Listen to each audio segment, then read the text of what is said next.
3000 NFL Mock Draft, the weekly NFL draft podcast where myself, Kenneth Arthur of fieldgoals.com, and Rob Staten of SeahawksDraftBlog.com get together every Monday and talk about things surrounding the NFL draft, mock drafts, the NFL, NFL draft order, college football, big boards, all these kinds of fun things that go into the NFL draft. Failed drug test, torn ACLs, the combine. What's your favorite thing about the NFL draft, Rob? Favorite thing is the night before when you kind of you're really excited. It's giving you some. You've not had football for a long time, so you're kind of looking forward to seeing some actual news, and just sort of imagining who you want your team to take, and then getting it completely wrong when they take the polar opposite of that the next day. So yeah, I like all that. I like the excitement and sort of waiting to the night before because you know full well. I always say to my wife just before it starts, in 2 or 3 days time I'm going to be really miserable because it's all going to be finished. And then all that work you put in over the last 3 or 4 months you just really find out that you probably should have done something better with your time because it's just finished. That's it. Yeah, it's I've always treated the first round, especially, it used to be first 3 rounds, I think, on day 1 and the rest 4 on day 2. And now it's, a 3-day event. But that first day was always a very big, there were only a few, as a kid growing up, there were only a few of what I considered my own holidays. And they included things like the first day of the NFL draft, where I would get my own thing, all my food, sit in front of the TV all by myself, lock out everyone else. There was also things like the WWF Survivor Series, perhaps. Those were the types of things that I really enjoyed. And now that I'm an adult, I am still doing the same things. I've not grown up one bit. Okay, I don't watch WWF, though I did watch the Ronda Rousey fight, which is also a wrestling type thing. Did you watch Ronda Rousey? Well, I don't have access to watching UFC over here on the TV, but I have seen the fight via the wonders of the internet. And I woke up on Sunday and was trying to find the Washington State score actually. And as I was looking for that, I could see that Ronda Rousey was sort of trending in the UK, which doesn't happen that often. So I had a look and I saw the footage of the knockout, which was what an incredible weekend. Yeah, I mean, I don't know anything about UFC, but when we heard that she had lost and saw some of the pictures, I had to watch the whole fight, and I found myself really, really getting wrapped up in it, and really feeling emotional for the home girl that knocked her out, and how excited she was. She was she had gotten all the training that she had put in, just like you put into the draft, all the time that she had put into this fight, and except she got the picks right, I guess. And but that was cool. It's not often that how many sports in the world. I really think that Ronda Rousey, she has to be the most famous MMA fighter in the world, female or female. And how many other sports can say that?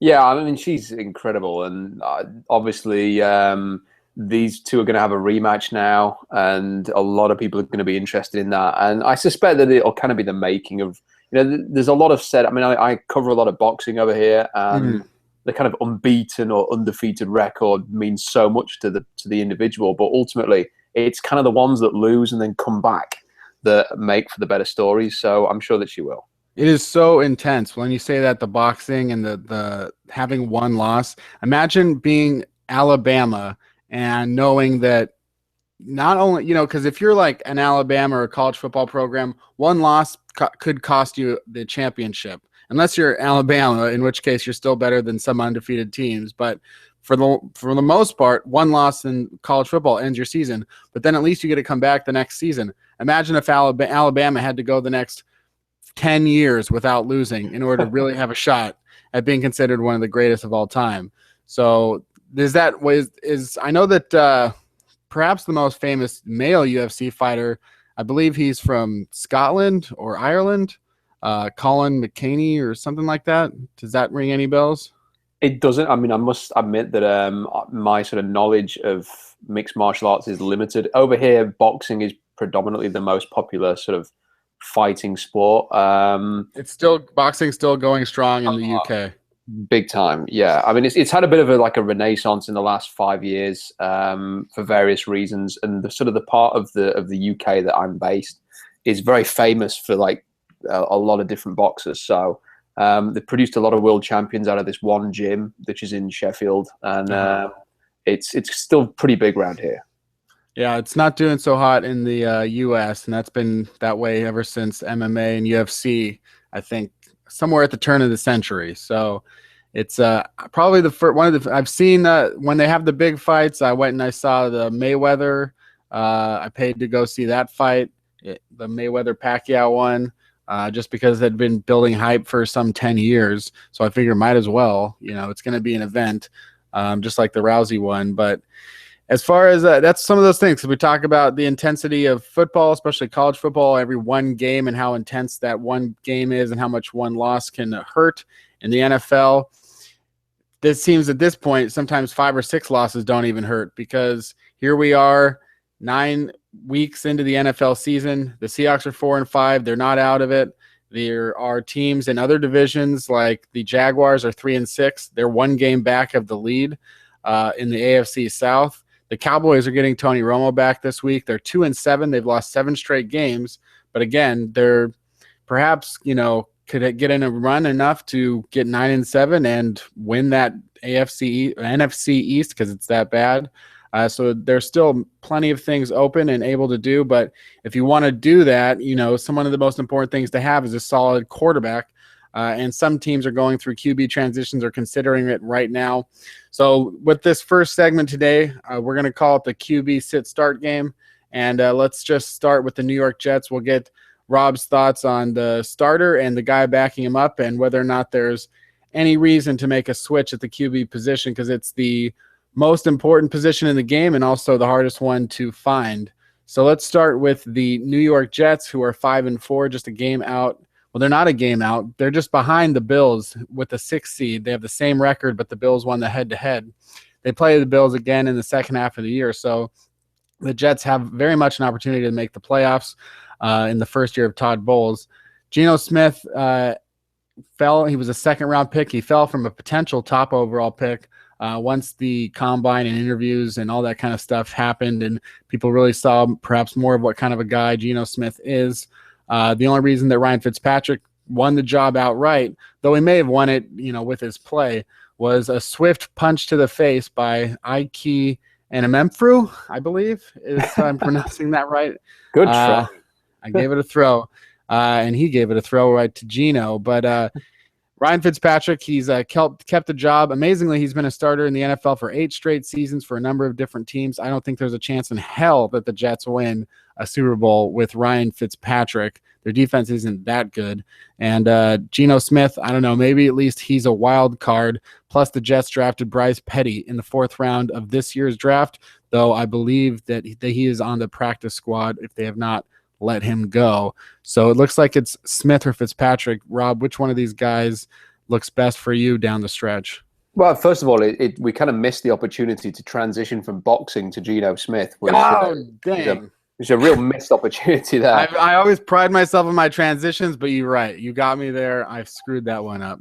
Well, Geno Smith was the type of guy that when you were watching him in the draft, I remember he had a really good game against Texas on the road for West Virginia. And at the time, he looked like a potential candidate to go first overall. And as you said it exactly right there, Kenny. As soon as we started to learn more about him, the less appealing he became. His sort of antics within the team and his attitude, and even little things like the way he interviewed with the media were he just came across wrong.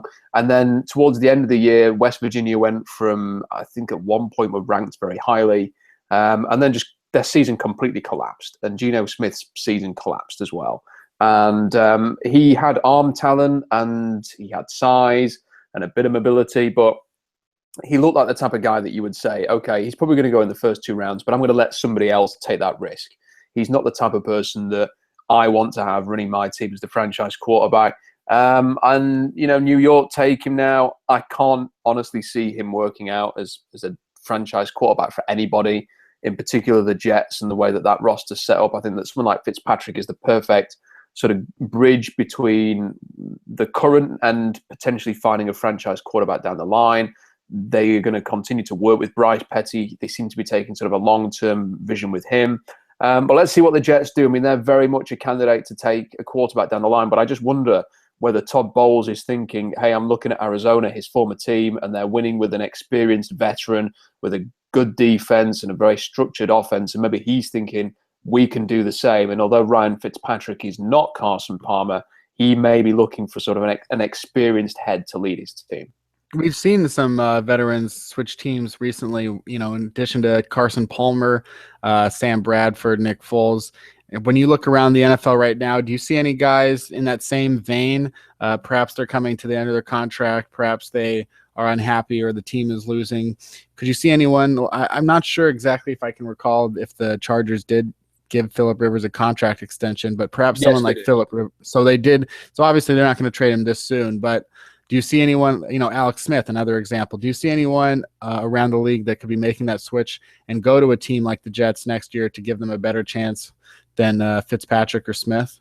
Well, I suppose the obvious candidate, someone like Robert Griffin III, what is his situation at Washington? It seems that his end is nigh at Washington, and who's going to give him another opportunity? That's one option. Colin Kaepernick is another one as well. I mean, he seems like he's on the way out in San Francisco. Maybe someone like the Jets would look at a guy like that and say, look, he may appeal to the New York market. I mean, he is still a marketable guy. And I think that perhaps he just needs a clean break. I'm not sure that the Chan Gailey scheme would be ideally suited for someone like Kaepernick. I think he'd be much better off in Philadelphia, but he's a guy that could be traded, of course. Aside from that, I mean, is Drew Brees? I mean, what's his future in New Orleans if they keep losing? If they're serious about sort of blowing everything up and starting again, and if Sean Payton leaves New Orleans, maybe Brees would end up somewhere else. But I think that Brees' connection to the people in New Orleans and that city in particular, and that connection, I can't see him leaving, and I think that he'd be very upset if he did. And the only other sort of veteran that I can think of is that maybe someone like Chase Daniel will get an opportunity. He's the backup in Kansas City. They've signed Taylor Bray to a longer-term deal. They want to work with him. They have Aaron Murray as well on that roster, I think, who they are also trying to train up with Andy Reid. So maybe someone like Chase Daniel down the line will get an opportunity with the team. Moving downwards to the Cleveland Browns. Right now, they are number one in the updated draft order just by way of playing the most games. They're the first to 8 losses, though there are several other teams with only 2 wins. And as far as strength of schedule goes, the Browns, they might not be picking first, but they very well could be picking first next year. Right, so that sort of brings them up. They're not going to go to the playoffs. They're not going to have a respectable record. Luke McCown, who has been dealing with a ribs injury, they could start him perhaps if he was healthy enough, though Mike Pettit won't commit to Johnny Manziel as the starter. If McCown gives them the best chance to win, who cares? Maybe that's not a good thing. Johnny Manziel is now the time to find out what he's going to actually give you if you just give Manziel a handful of starts. He did put together some decent throws yesterday in the Browns, another loss, 30-9. Manziel or McCown? Oh, they've got to go with Johnny Manziel. I mean, they have to know what they have in Manziel. I mean, what is the point in starting McCown at this point?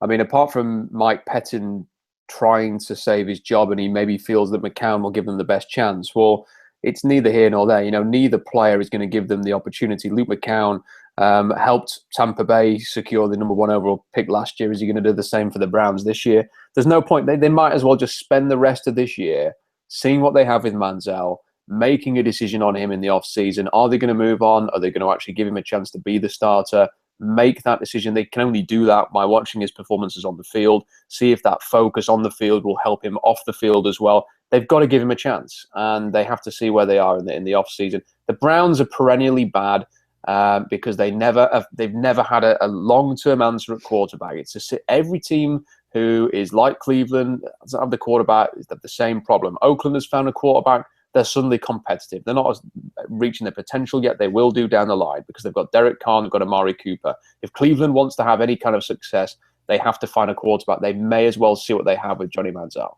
And he's talking about will Mike Pettin try and save his job, and that's one of the things. Should Mike Pettin be judged on wins and losses right now? He's coming off of a 7-9 season. This is only his second year as a head coach. He hasn't been given. He was taking over the Browns. You know, when you look at a team like the Jacksonville Jaguars with Shad Khan giving his 100% confidence in Gus Bradley, despite, you know, the terrible losses, he knew he was a very, you know, Khan was a very, seems to be a very logical guy that was like, yeah, you're taking over a terrible team. It's going to take a while. And now the Jacksonville Jaguars, they're putting together they've got some talent. They're putting together some good games. They're 3-6, which is good for them. So do you think that there's anything that Mike Pettin should fear for his job, or do you think the Browns should, you know, hold tight, let him try and find out what he's got with Manziel and not worry if they lose the next 6 games? I mean, I think that Pettin's obviously there is some good that has come from that team. I mean, the fact that they've got some production out of Gary Barnidge from nowhere, has to be good coaching. I mean, Gary Barnidge has not been this spectacular productive tight end, just sort of sat on the bench for no reason. They've done a good job with him. Travis Benjamin, they've got some success out of there. They did play tough last year. I mean, they have some defensive pieces. Cleveland. It's not an ideal situation. I think that Pettin's done a reasonable job, but what do they need going forward? And I just feel like this is an owner that doesn't get it. I don't think he really knows what he wants. I mean, he brought in people like Mike Lombardi to start with, and I think they had Joe Banner there, and then just constant changes behind the scenes. Ray Farmer ends up being the GM. By the sounds of things now, somebody else who has been working in the front office, I can't remember the guy's name, has got the ear of Steve Haslam and is now trying to convince him to go in a slightly different route, and this may lead to Farmer and Pettin going again.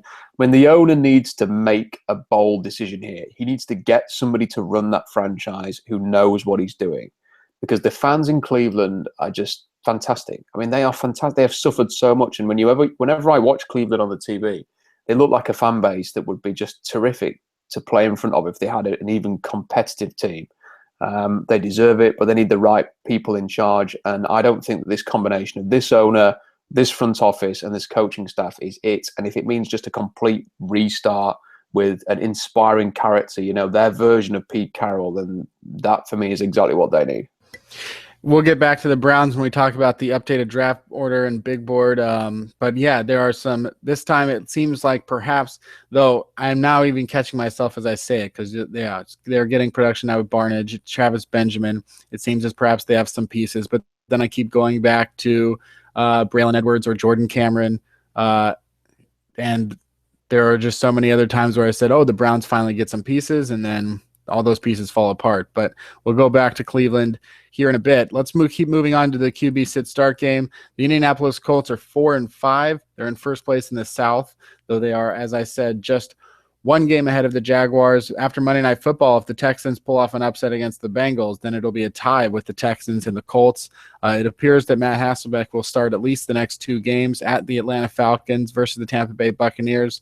They are 2-0 under Hasselbeck, 2-5 under Andrew Luck, who has thrown 12 interceptions in 7 games. He is looking far too much like the current Peyton Manning than the one that was in the Indianapolis Colts. If Matt Hasselbeck wins the next 2 games and they're 4-0, is there any chance in hell that they stick with Matt Hasselbeck, and should they? No, I mean, I know that you're not exactly, the number one paid up member of the Andrew Luck fan club, Kenny. But that's not number one, no. But you, you did foresee perhaps some of his struggles this year and highlight them before other people. But I think that they've got Andrew Luck. You know, he is the Indianapolis Colts essentially, and they will need him down the line. And I think the only way that he shouldn't be playing for them is if he's not healthy. Now, for me, I think you look at this year, it's clearly a lame duck season for Chuck Pagano unless they somehow win a Super Bowl or something like that. I think they need to get their ship in order. I think it's pretty interesting that they are being linked with big moves for Nick Saban and for Jim Harbaugh. You know, I think they'd both be pretty good choices for them. You know, let them kind of control the team, get rid of Ryan Grigson, who's hopelessly overrated. Chuck Pagano has just not been able to work with it, with the talent that they've got. They need sort of that sort of key overseeing figure. And that is going to be an attractive job for somebody because, you're saying, here's Andrew Luck, go and win Super Bowls with him. Build the team around this guy. And that is going to be a very attractive proposition for a lot of high-profile coaches. I think that they have to go with Luck if he's 100%. I don't think he ever is going to be 100% for the rest of the regular season. But if they can scrape through in a miserable AFC South, I think you have to turn it over to Luck. And that's no disrespect to Matt Hasselbeck. I think they just have to do it because he's shown that over the last few years that he warrants to start this, and he warrants being the future of that franchise. He is a really good quarterback on his day. Yeah, I mean, there is a logic issue. Obviously, there are so many reasons why you could never just do that. But it will be interesting to see, just in terms of the way that things go in the next couple of weeks with Matt. Maybe they just don't rush Luck back right away, though. Yeah, I'm just looking back. It's they've played a little bit better perhaps under Rob Chudzinski. I don't think that it necessarily is just like a symptom like, oh yeah, that's just he's the whole reason that it is. They barely lost to the Carolina Panthers. They beat the Denver Broncos, though the Broncos suddenly don't look as good. Then they lost to the New Orleans Saints and only put up 21 points on arguably the worst defense. Definitely the worst defense right now, arguably the worst pass defense of all time. Andrew Luck threw 3 touchdowns and 2 interceptions in that game. Tell you what, T.Y. Hilton caught 4 of 15 targets. I don't remember exactly what happened in that game and what resulted in all of that. But understandable why we would be saying that it's time for Luck as soon as he's ready to come back. Moving over to the NFC, the Philadelphia Eagles, it appears that they could be making a change based on the injury to Sam Bradford, who is questionable now with a shoulder injury. He left the game. They went to Mark Sanchez. Sanchez wasn't much better. No touchdowns, 1 interception in the Eagles' 20-19 loss to the Miami Dolphins. Is now a chance for Mark Sanchez to once again win a starting job in the NFL?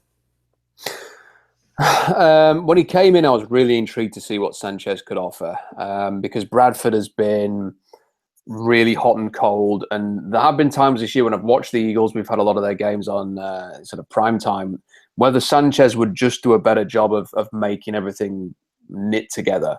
And then having watched him against Miami, I think it's fair to say that is not the case. He's not good enough. I don't think he's ever going to be anything more than a backup the rest of the way. Not that Sam Bradford has looked particularly great either, but I think it's similar to kind of the Johnny Manziel situation. You need to see what you have with Bradford because you need to determine in the offseason whether you need another quarterback, whether you're actually going to pay this guy, to what extent. And I think that for that reason, if Bradford is healthy, I think he has to start. Yeah, it's a big one there. Obviously, again, not that the backup is necessarily any better, but perhaps it's time for a team like the Eagles to see if they still got to try and win some football games. I meant to ask as well. You mentioned Jim Harbaugh. Is there anything in the world that pulls Jim Harbaugh away from Michigan right now?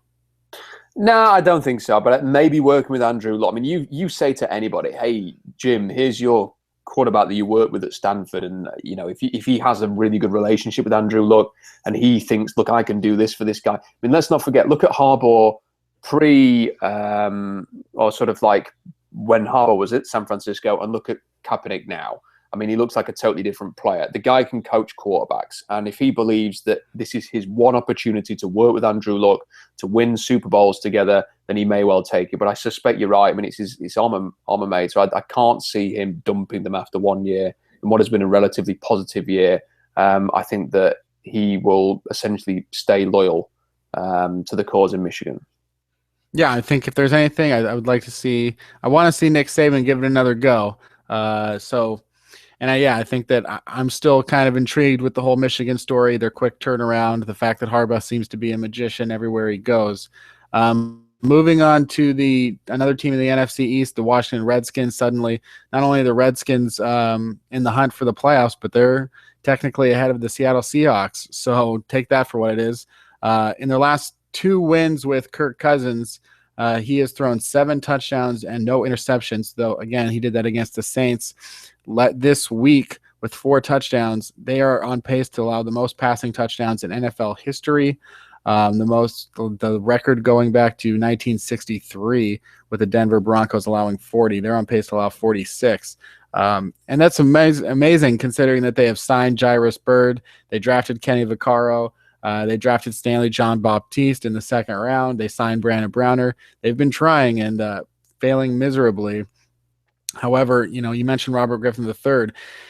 The Redskins they've also lost 5 games, and in all 5 of those games, Cousins has played poorly. So what are your thoughts overall on Kirk Cousins? And do you think that it has been the right decision, that it's finally paying off to stick with him no matter what? Well, I think with him is that he is what he is. He's a pretty average starting quarterback. You're never going to threaten deep in the playoffs with Kirk Cousins, and if he ever plays an even decent team, he's going to struggle.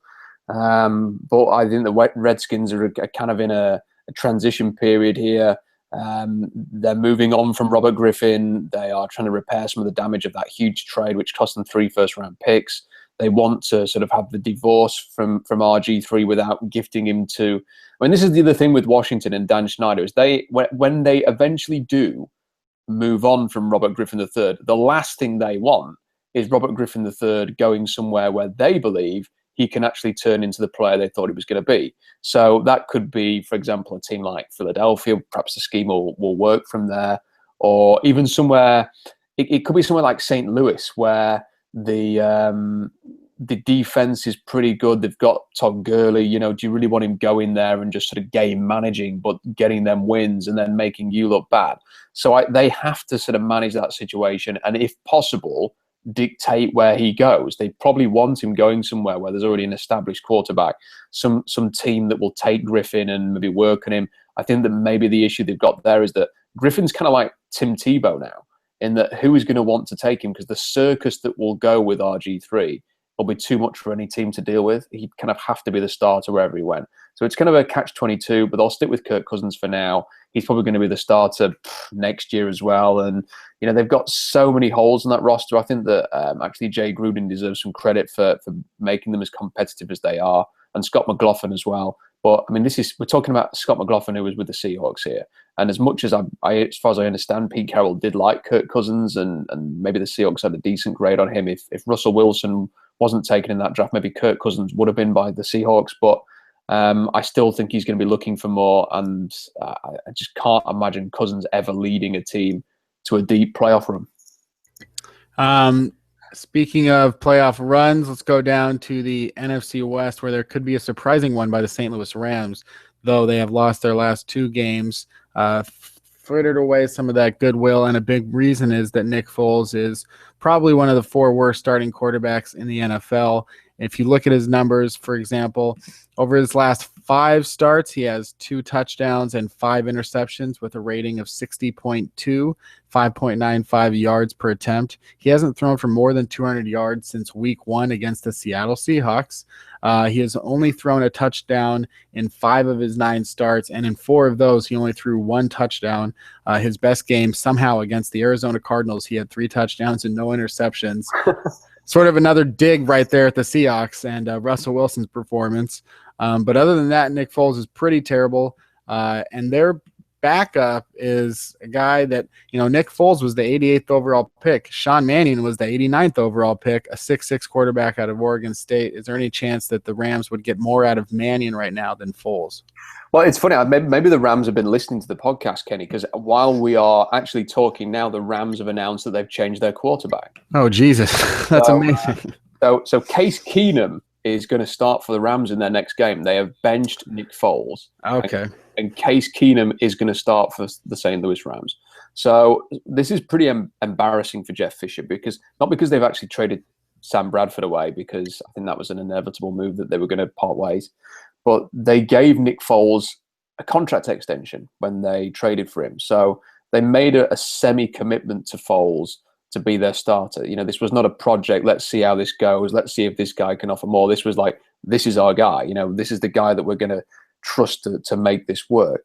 And now they're benching him. And it kind of just gives the impression that Jeff Fisher doesn't really know what he's doing, or that the St. Louis Rams, this is part of the reason why they're in this perennial sort of 7 and 9 flux with Fisher, because they don't really. I mean, they've lingered with Bradford for too long. They go with Foles. They're now going to Case Keenum. Does anybody truly expect that Case Keenum is going to lead this team forward now? They're probably going to be looking for another quarterback in the off season as opposed to looking for some of the other holes to fill. And it must be very, very frustrating for St. Louis Rams fans who can watch their team field some of the very best positional talent in the NFL. Robert Quinn, Aaron Donald, Todd Gurley, just fantastic, fantastic players. And yet they can't bring it all together. But you know one thing? For whatever reason, they seem to play the NFC West hard. And when they come to Seattle in a few weeks' time, whoever is the quarterback, if it's Case Keenum or whoever, you just know that they'll give the Seahawks a tough game. Yeah, unfortunately. And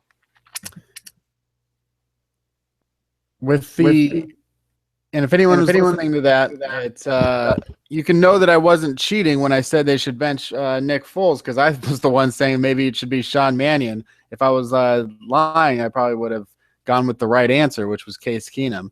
But I had no idea what their pecking order was there. I just knew that Case Keenum doesn't have a great history as far as we have seen in the NFL.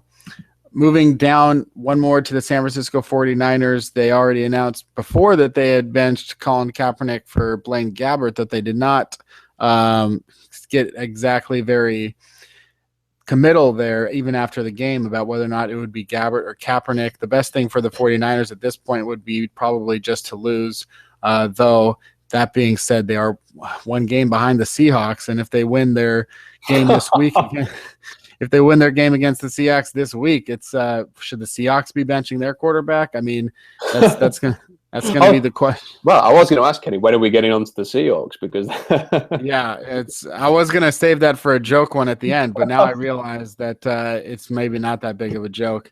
Gabbert or Kaepernick, what's the best thing for this franchise, the 49ers, moving forward?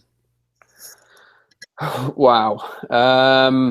This is the toughest one to answer, because the way the 49ers played against Seattle a few weeks ago, I mean, that was just a pitiful performance. I mean, it was a truly hopeless, nightmarish game from the 49ers, who just rolled over and had the tummies tickled by the Seahawks, who kind of left a lot of plays on the field for me. Gabbert gave them a spark, as weird as that sounds, against the Falcons, and they beat Atlanta. Not because of Blaine Gabbert, but he certainly didn't prevent them from winning that game, which is what Colin Kaepernick was doing. I think that Kaepernick's his head's gone, and for that reason, he needs to. Whether he can ever get it back again, who knows? But he's going to have to do it somewhere else. So it's Blaine Gabbert for now. I'm tempted to say that, and I speak as somebody, Kenny, and I know a lot of people.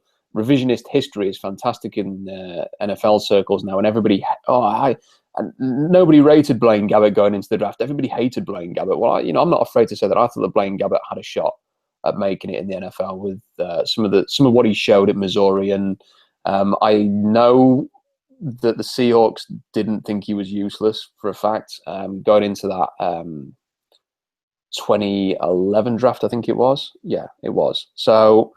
Yeah, a lot of teams would have taken, as far because that was the year that Cam Newton went first overall, and I know for a fact that there were teams in the NFL that if they were in Carolina's position, they would have taken Blaine Gabbert first overall.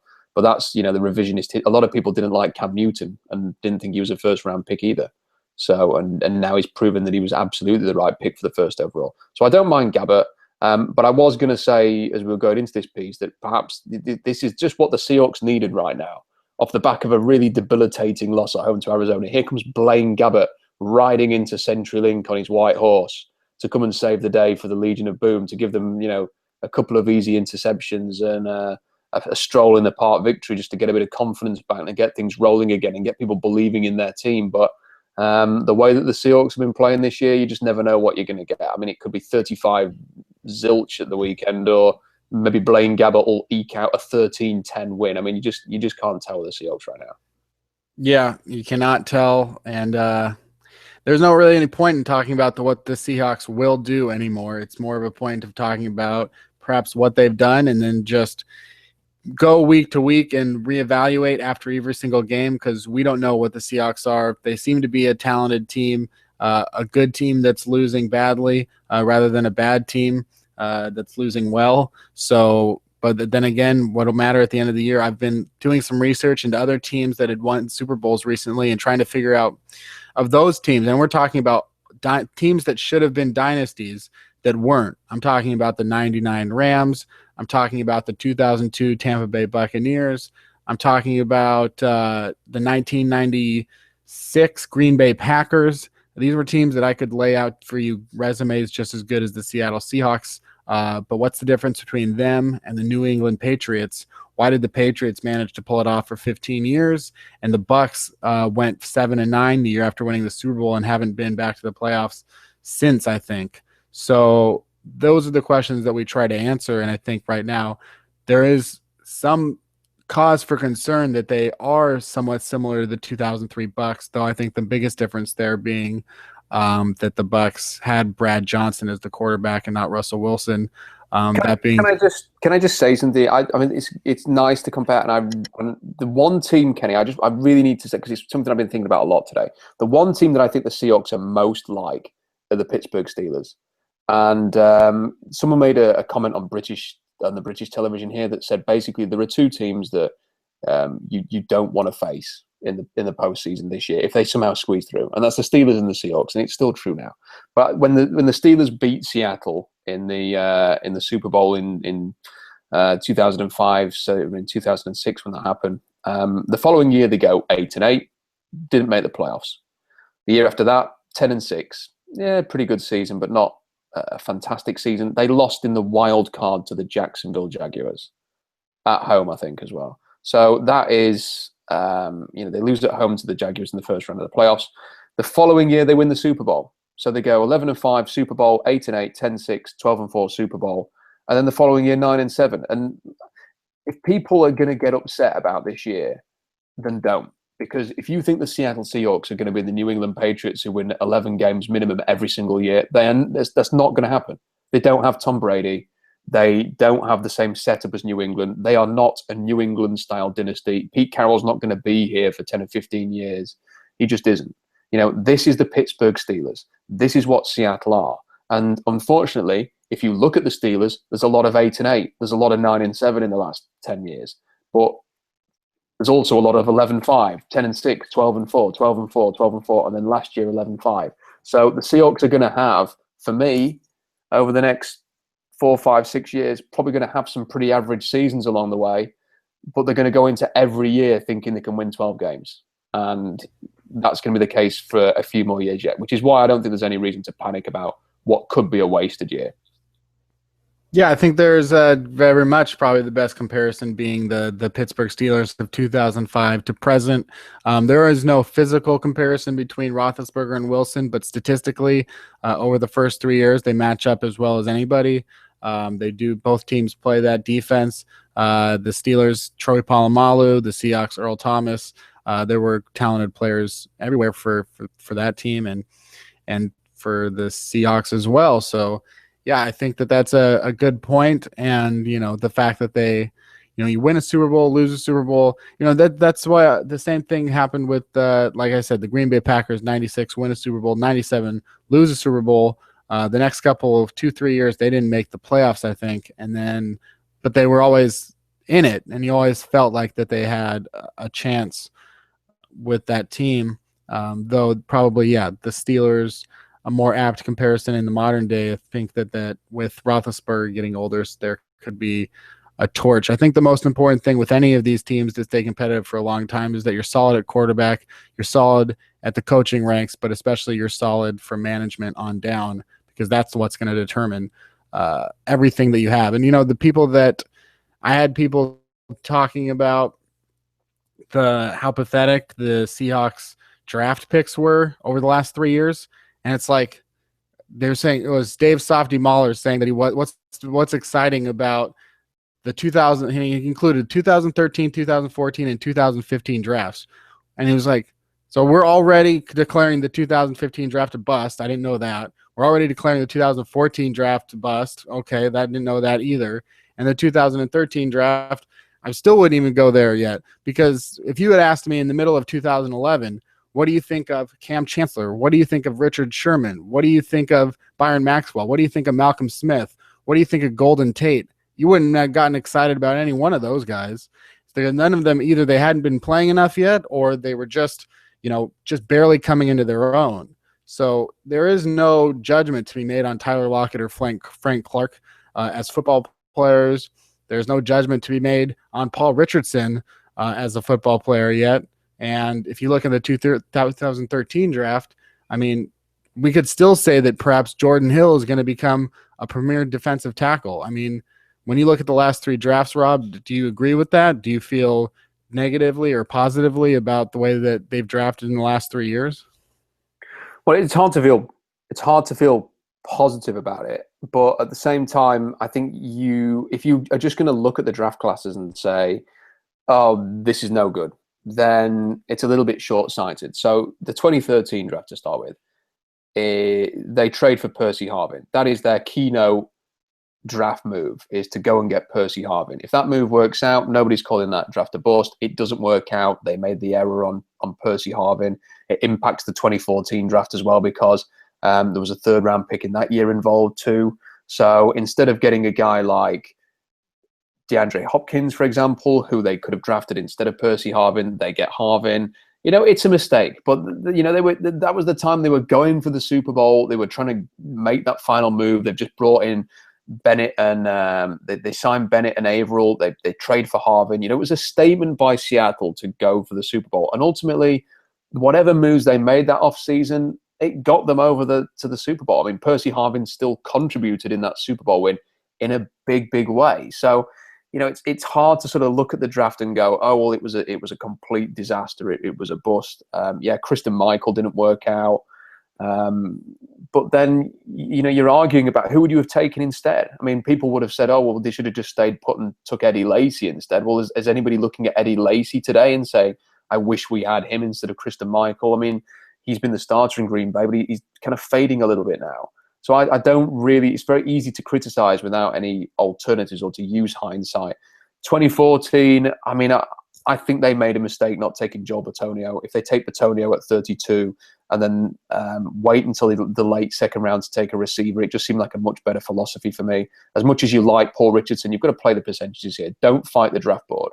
There's a strength at receiver and it's a deep position in this draft class. That isn't the case for the tackle. You've got a perfectly good tackle / guard / center just sort of sitting there in your lap, ready to be taken, and you trade down so that you can manipulate the board and get Paul Richardson and then try and get a tackle late on.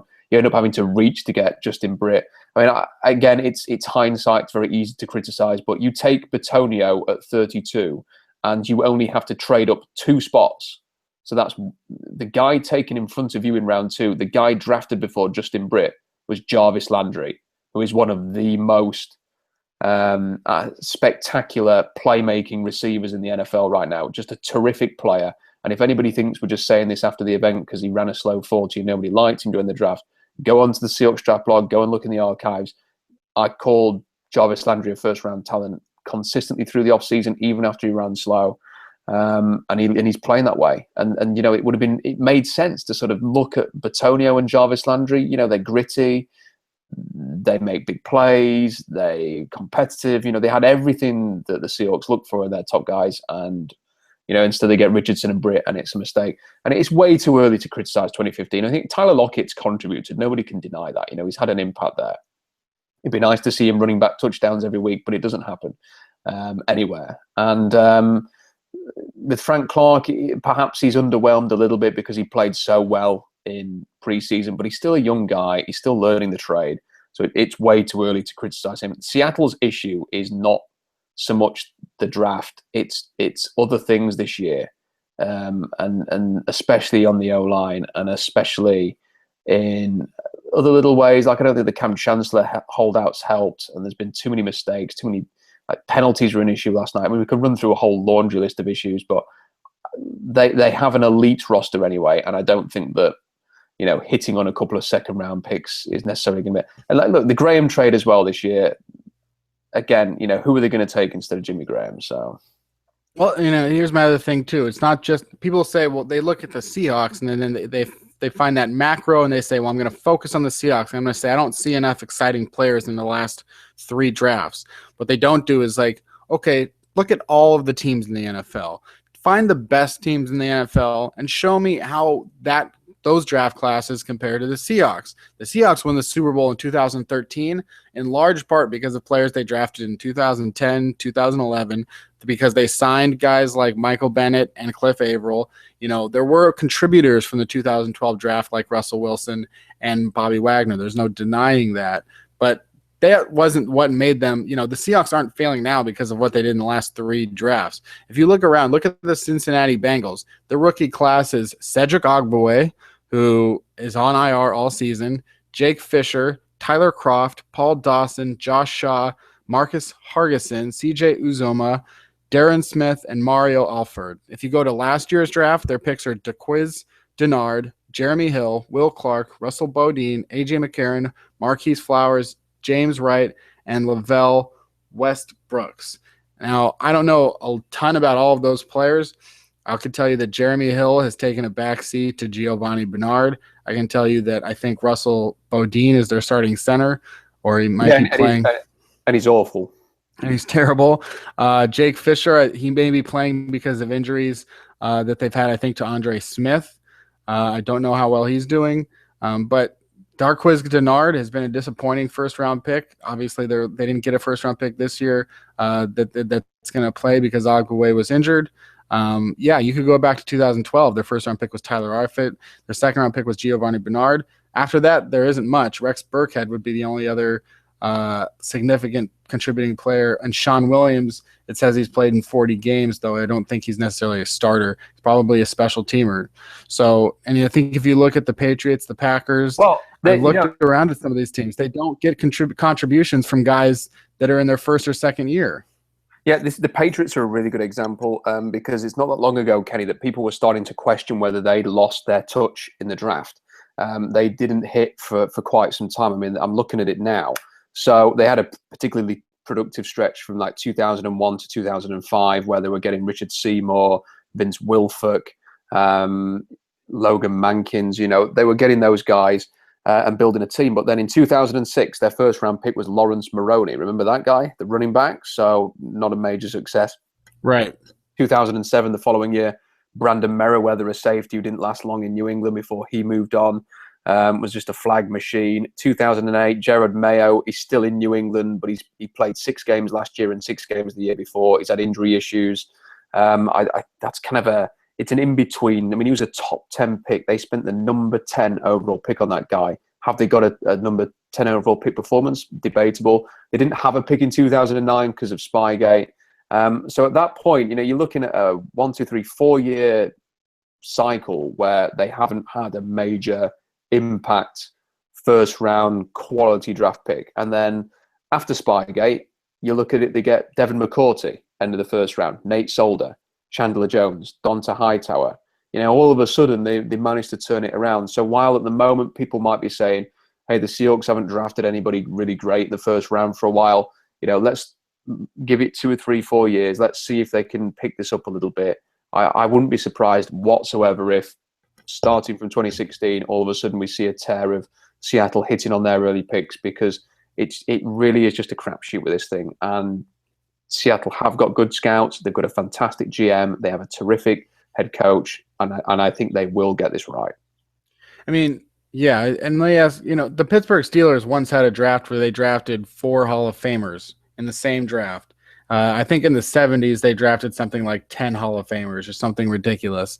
But in reality, that's not what you find in the NFL draft. If I asked you, Rob, let's say I'm going to give you 8 draft picks this year, spread across 7 rounds. So, you know, let's say you get 8 draft picks. You get 1 in the first, couple in the second, third, fourth, fifth, sixth, seventh. If I gave you all of that, how many of those guys would you think was reasonable to say this guy's going to be a Pro Bowler? How many would you say is reasonable to say this guy's going to be a starter? How many would you reasonable to say this guy's going to be a role player? And how many of those 8 would you say it's reasonable if they are out of the league or not on our team in the next 2 years? I think the policy to always go by is to try and get 3 contributors from each draft.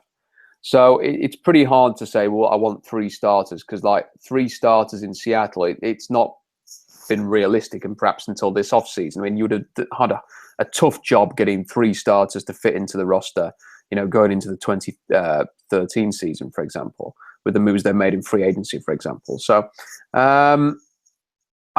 whether Pro Bowls and stuff like that, it's hard to judge on that. I would want to get 3 contributors.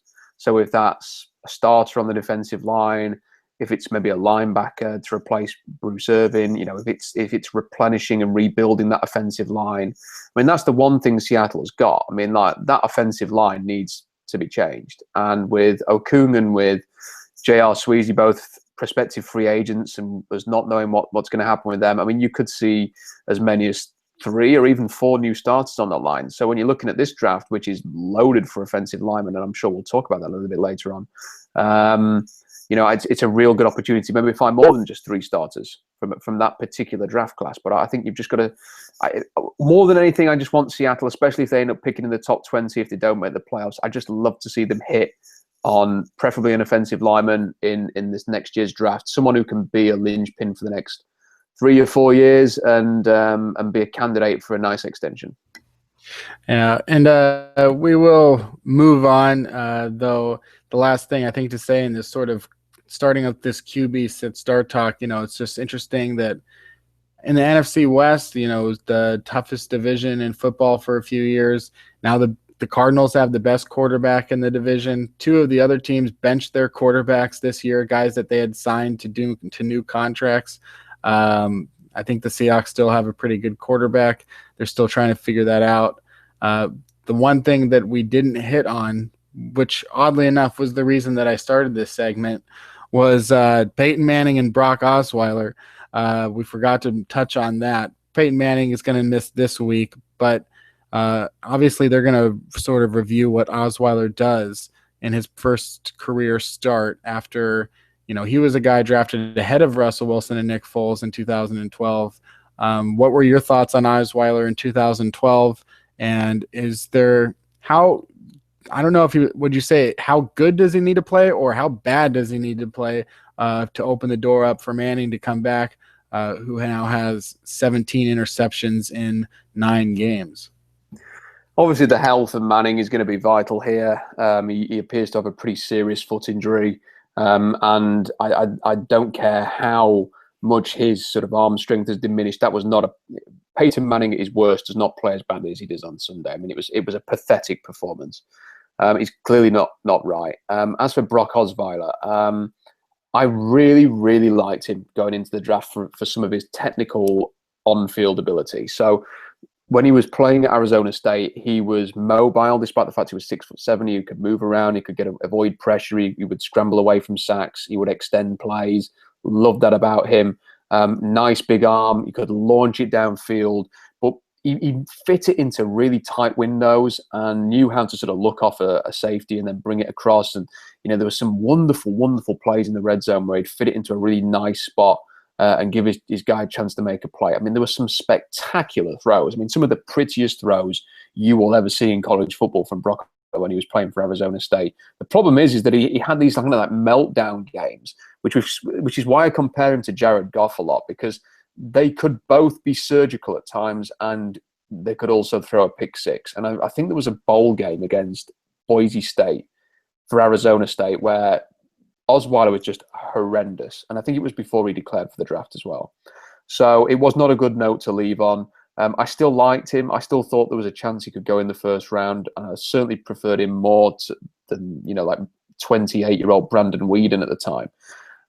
There was one sort of little thing that I didn't like about Osweiler, and he seemed to be quite emotional. He was thinking of transferring from Arizona State because the offensive coordinator was moving to UCLA, and he was very unhappy about that, and he panicked, and he actually declared for the draft, I think I want to say as a redshirt sophomore, and that was mainly because the coach left and he kind of panicked what he was going to do without them. There was even talk of him transferring to UCLA just to go and play with the same coach. There's a video on YouTube of him crying about the coach, and it seemed a little immature. It wasn't like, oh, he's a great guy and I'm going to miss him. It was kind of like he actually looked scared. that he was losing his college coach and he was going to UCLA. And I just kind of thought that was a strange trait. I mean, this is a guy you want to put in high pressure of the NFL and you want you leading your team, and he's crying on camera because the coach is moving on. I mean, this is going to happen in the NFL. I mean, he's already had two coaches at Denver. It kind of suggested a kind of mental weakness there, which is kind of unfair to just judge him based on one video. He's been in the league a long time now. I think the big thing for me, Kenny, is that, do you know what's great to think about? Think of Russell Wilson's NFL career. Think how much he's an established starter. Think how many starts he's made in the last 3.5 seasons. Brock Osweiler has been in the league as long as Russell Wilson and has just sat and watched. And that is incredible. I mean, is that going to be a good thing for him, that he's maybe able to watch Manning and learn and understand the playbook and sort of learn from one of the greats? Or is it going to be a hindrance now that after having to wait for so long? I mean, this guy's not been playing football since college. And now he gets thrown. I mean, I don't know about you, but if I stopped playing a sport and then tried to pick it up 4 years later, I won't be very good at it. I know that Brock Osweiler practices and does all that stuff, but to just go into a game situation now must be really tricky for him. Well, some of the most famous examples of that happening, obviously Matt Castle with the New England Patriots coming into a very good situation, went 11-5 or 10-5 after Tom Brady went down. And some could say that Brock Osweiler also coming into a good situation as long as that defense is playing as good as it was for the first 7 games of the year. Tyrod Taylor had 4 games on the bench for Baltimore and now has a passer rating over 106 with the Bills this season. And I think that's also why the Denver Broncos have to, it was almost fortunate that Peyton Manning is making them force their hand to find out what they have in Brock Osweiler, because at the end of the year, Peyton Manning was probably going to retire anyway. I mean, he was continuing down this path. There is nothing left. And it would have just been them watching Peyton Manning play not that well. And, it wasn't necessarily just about winning a Super Bowl, but now that they actually have some idea, they'll have some semblance of what Brock Osweiler is, then they can actually decide if they want to sign him, because they don't want to be in a situation where they're watching, because after John Elway retired, they couldn't find anyone for 15 years until they signed Manning.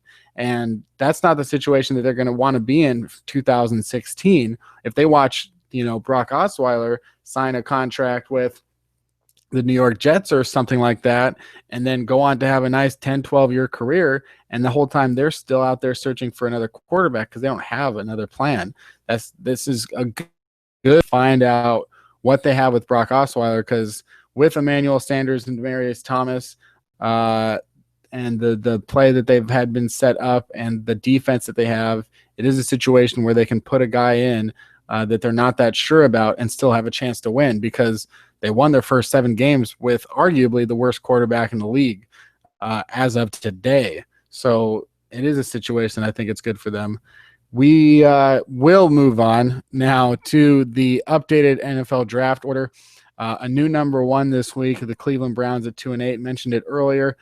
Though if you look at strength of schedule, if the Titans or the Ravens or perhaps the Chargers lose next week, the Browns could jump down to 4 or something like that. Strength of schedule, I'm sure, will change.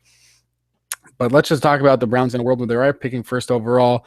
In our last mock draft, we had them taking Paxton Lynch, the quarterback out of Memphis. Lynch lost his 2nd game. It's another loss. I think a little bit of that sheen is coming off of Paxton Lynch, though. Physicality, there's so much more that'll go into it. I know that you still have Paxton Lynch as your top overall quarterback, but is he good enough to be the top overall pick? I would say not. And I really like Paxton Lynch, and I think he's going to win with teams. And I think there is a chance that he could be sort of a lighter version of Cam Newton. I've talked about that in the past. As sort of a runner, thrower, and I think in a similar scheme to the one that Carolina's run with, tough running, good defense. Paxton Lynch can win your football games.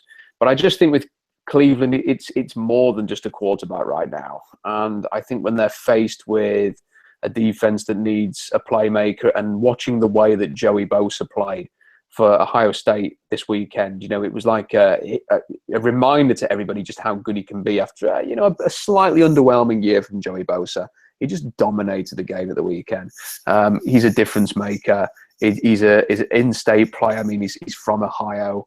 He's playing for Ohio State. I think it just makes a lot of sense for Cleveland to go get that guy. See what they've got in Johnny Manziel this year, and if he's not the answer, then look at the sort of the early second round when there's going to be some nice options, whether it's a Jared Goff or some of the other options are going to be around there. Carson Wentz, maybe.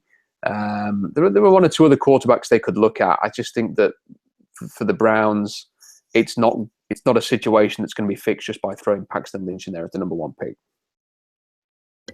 Yeah, I don't know what the updated stats are, but I know that going before the Ohio State game, someone had tweeted out something about QB pressures, and that Joey Bosa had, I think, like 3.5 sacks, and they showed another player that had 6.5 sacks, but then the other player had like 8 pressures or something like that, and Joey Bosa had 38 pressures. So even though the sacks haven't been coming up, I'm assuming, and you look at a guy. A lot of these guys, when they're such monsters as juniors, don't they draw a lot of double and triple teams that sort of suffocate their numbers as seniors, and people think that they're not as good as they are? And then there's those hidden numbers like QB pressures and QB hurries, something that Michael Bennett and Cliff Averill both excel at the NFL level. Doesn't that tend to happen for guys that are entering in their like draft eligibility year? Yeah, for sure. And, the Ohio State don't have a bookend for him. So, a lot of attention goes to Joey Bosa, and he wins a lot of the time anyway. Plus, it's kind of like, it depends what division you're in. I mean, Joey Bosa in the Big Ten, there doesn't seem to be the huge sack numbers that Clemson for several years now have put out defensive ends who've had mass production in the ACC, and then at the NFL level, they haven't been able to repeat it. I think it is something to do with the certain teams that you're facing. There is something a bit hard-nosed about the Big Ten. Big offensive linemen, tough and physical, and they put a lot of those guys into the league. So it's kind of unfair to judge Joey Bosa just purely on sacks. I think you're right there, Kenny, to sort of identify how many hurries he's had. I just think he's a really, really good player, and the type that can be a difference maker on a Sunday that's going to get you a lot of pressures, a lot of sacks, and I think he can be diverse in his scheme as well. And I just think Cleveland need good football players, and Joey Bosa is a fantastic one. Before moving on to the Browns, I just want to point out, again, it's not just about having good draft picks, it's about having good sense. And the Browns' last 8 draft picks are Phil Taylor. These are the last 8 first-round draft picks by the Browns. Phil Taylor in 2011, not with the team. Brandon Weeden, 2012, not with the team. Trent Richardson, 2012, not with the team. Barkevius Mingo, 2013, with the team on the trade block apparently earlier in the year, probably not going to be with the team for very much longer. 2014, Justin Gilbert, not starting, not really well liked. Johnny Manziel, not really well liked. And then this year, Danny Shelton, nose tackle, Cam Irving, center. I saw Cam Irving get pancaked, destroyed. Just destroyed on a play this year. It was like they just pulled someone out of the crowd and told him to play center. It was that bad. Exactly. So not a good run there for the Cleveland Browns. Probably going to be some systematic thing there with, what are they going to do differently? And if they have the first overall pick, it sounds like at least Joey Bosa would be something that nobody could screw up. But that's something that that's the point. Are they going to screw it up and take someone else this year? If they were picking first, I don't think that they will be. They're not my top pick. Who's your top pick to get the top pick? I would have said San Francisco before they beat the Falcons the other day. I don't know. I just get the sense, Kenny, that Cleveland are mailing this in a little bit. I mean, like I think that the biggest setback they have faced is for terms of Pettine and actually trying to win games this year was the whole yard sale they were trying to initiate before the draft deadline. Okay, you can get Joe Thomas, you can come and get Alex Mack, you can come and get Barkevius Mingo. That to me sent a message to the team that they weren't interested in competing. They've already lost 8 games. They've got to go to places like Seattle, which is going to be really, really difficult for them, even against an inconsistent Seahawks team. Are they going to win many games like that? And if they are relying on Josh McCown and Johnny Manziel to get them wins, I think it's going to be really tough. I do suspect that Cleveland are going to end up with that number 1 pick. Let's go to the number 2 pick then, real quick. The Tennessee Titans at 2-7. The Titans, I mean, this is a team that just picked second, and they could be very well picking first the next year. And just because teams pick top 1, 2 year after year, it does not necessarily help them. You could look at the Jaguars. You could look at the Browns when they first started. When they came back in '99, they picked Tim Couch, followed by Courtney Brown. They were 1-1, and then the next year Gerard Warren, the third overall. So, but the Titans actually, it seems like they do have contributors from their first round picks in their drafts in the last few years. Marcus Mariota, obviously, Taylor Lewan, you've mentioned, is one of the best young left tackles in the game. Avery Williamson, a 5th round linebacker that's been productive. Chance Warmack, their starting guard that they've got there, as well as Kendall Wright. A productive wide receiver, though not, I think, a little bit of an overrated wide receiver, Zach Brown. And these are all within the last 4 years, dating back to the year before when they picked Jake Locker. What do you see for the Tennessee Titans right here in this spot? If they were picking this high again, and if Joey Bosa was off the board, what would be the best thing for Tennessee to be successful in 2016? Well, they're going to lose Kendall Wright at some point. They have a lot of aging veteran receivers to go with Dorial Green-Beckham, and I think the best thing for Marcus Mariota would be to have a guy like Corey Coleman.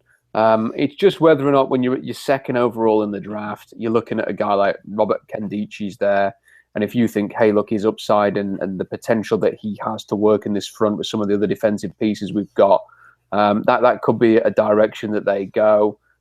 If not, are they going to keep building up the offensive line maybe to protect Marcus Mariota? They've got a really good left tackle. Chance Warmack pick's been a bit, they could maybe add to the offensive line. But I think it's going to be very hard for whoever picks second not to go with Nkemdiche, or I personally think that Corey Coleman's got a chance to go this early, but he has to. He's going to be relying a lot on the freshman quarterback now, and who didn't have a great game against Oklahoma, and it was a tough one for Baylor. Unless Jarrett Stidman's going to make some big plays in the way that the previous guy was, then it's maybe going to be hard for Corey Coleman to max out on what he can achieve in this draft.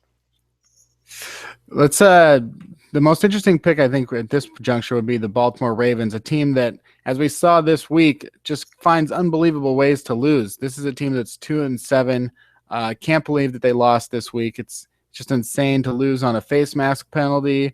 They are 2-7, but there's so many close games that they could be 5-4, 6-3, but instead they could be picking third overall.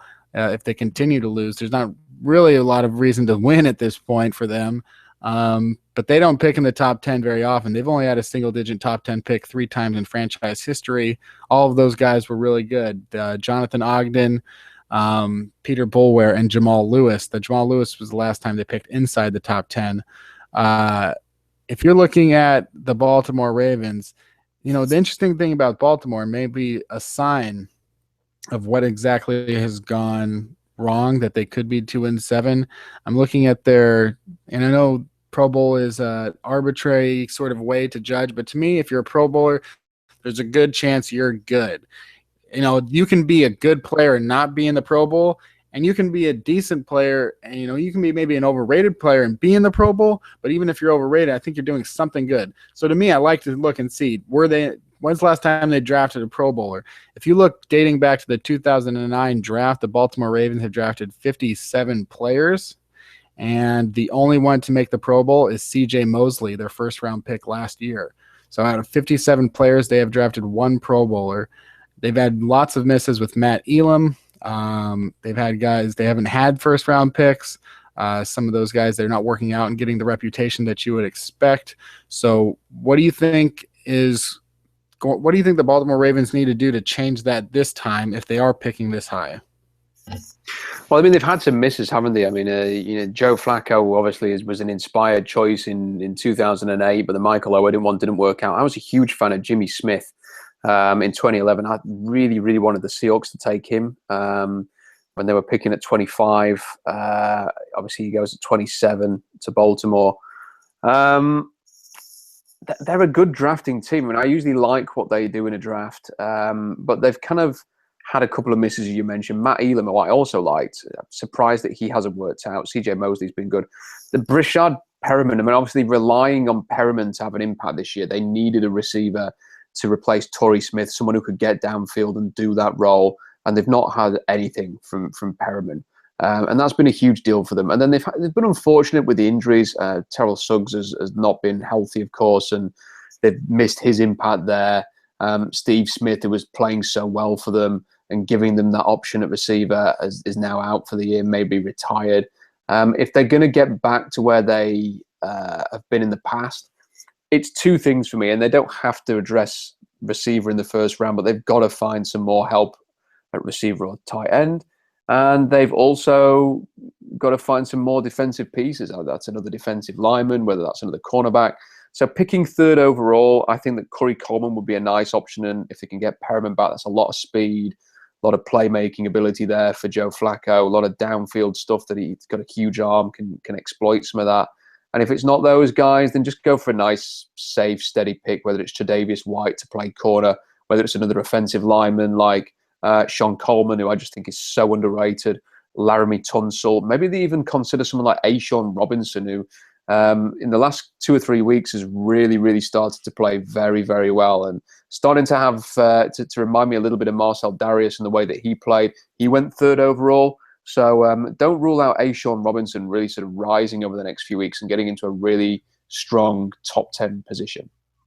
Let's do the next two. We'll round out the top 5 and then maybe just do a couple other quick thoughts after that. Because I think these next two teams are also interesting to be seen if they could be in the top 5. The San Diego Chargers, I don't think anybody expected them to be 2-7 at this point. They've got an elite quarterback. In my opinion, I've always thought Philip Rivers, or at least I have thought for a few years that Philip Rivers is one of the best. You know, if you look at the I think he's just as good in the right situation as a guy like Tony Romo, who gets a lot more praise now today.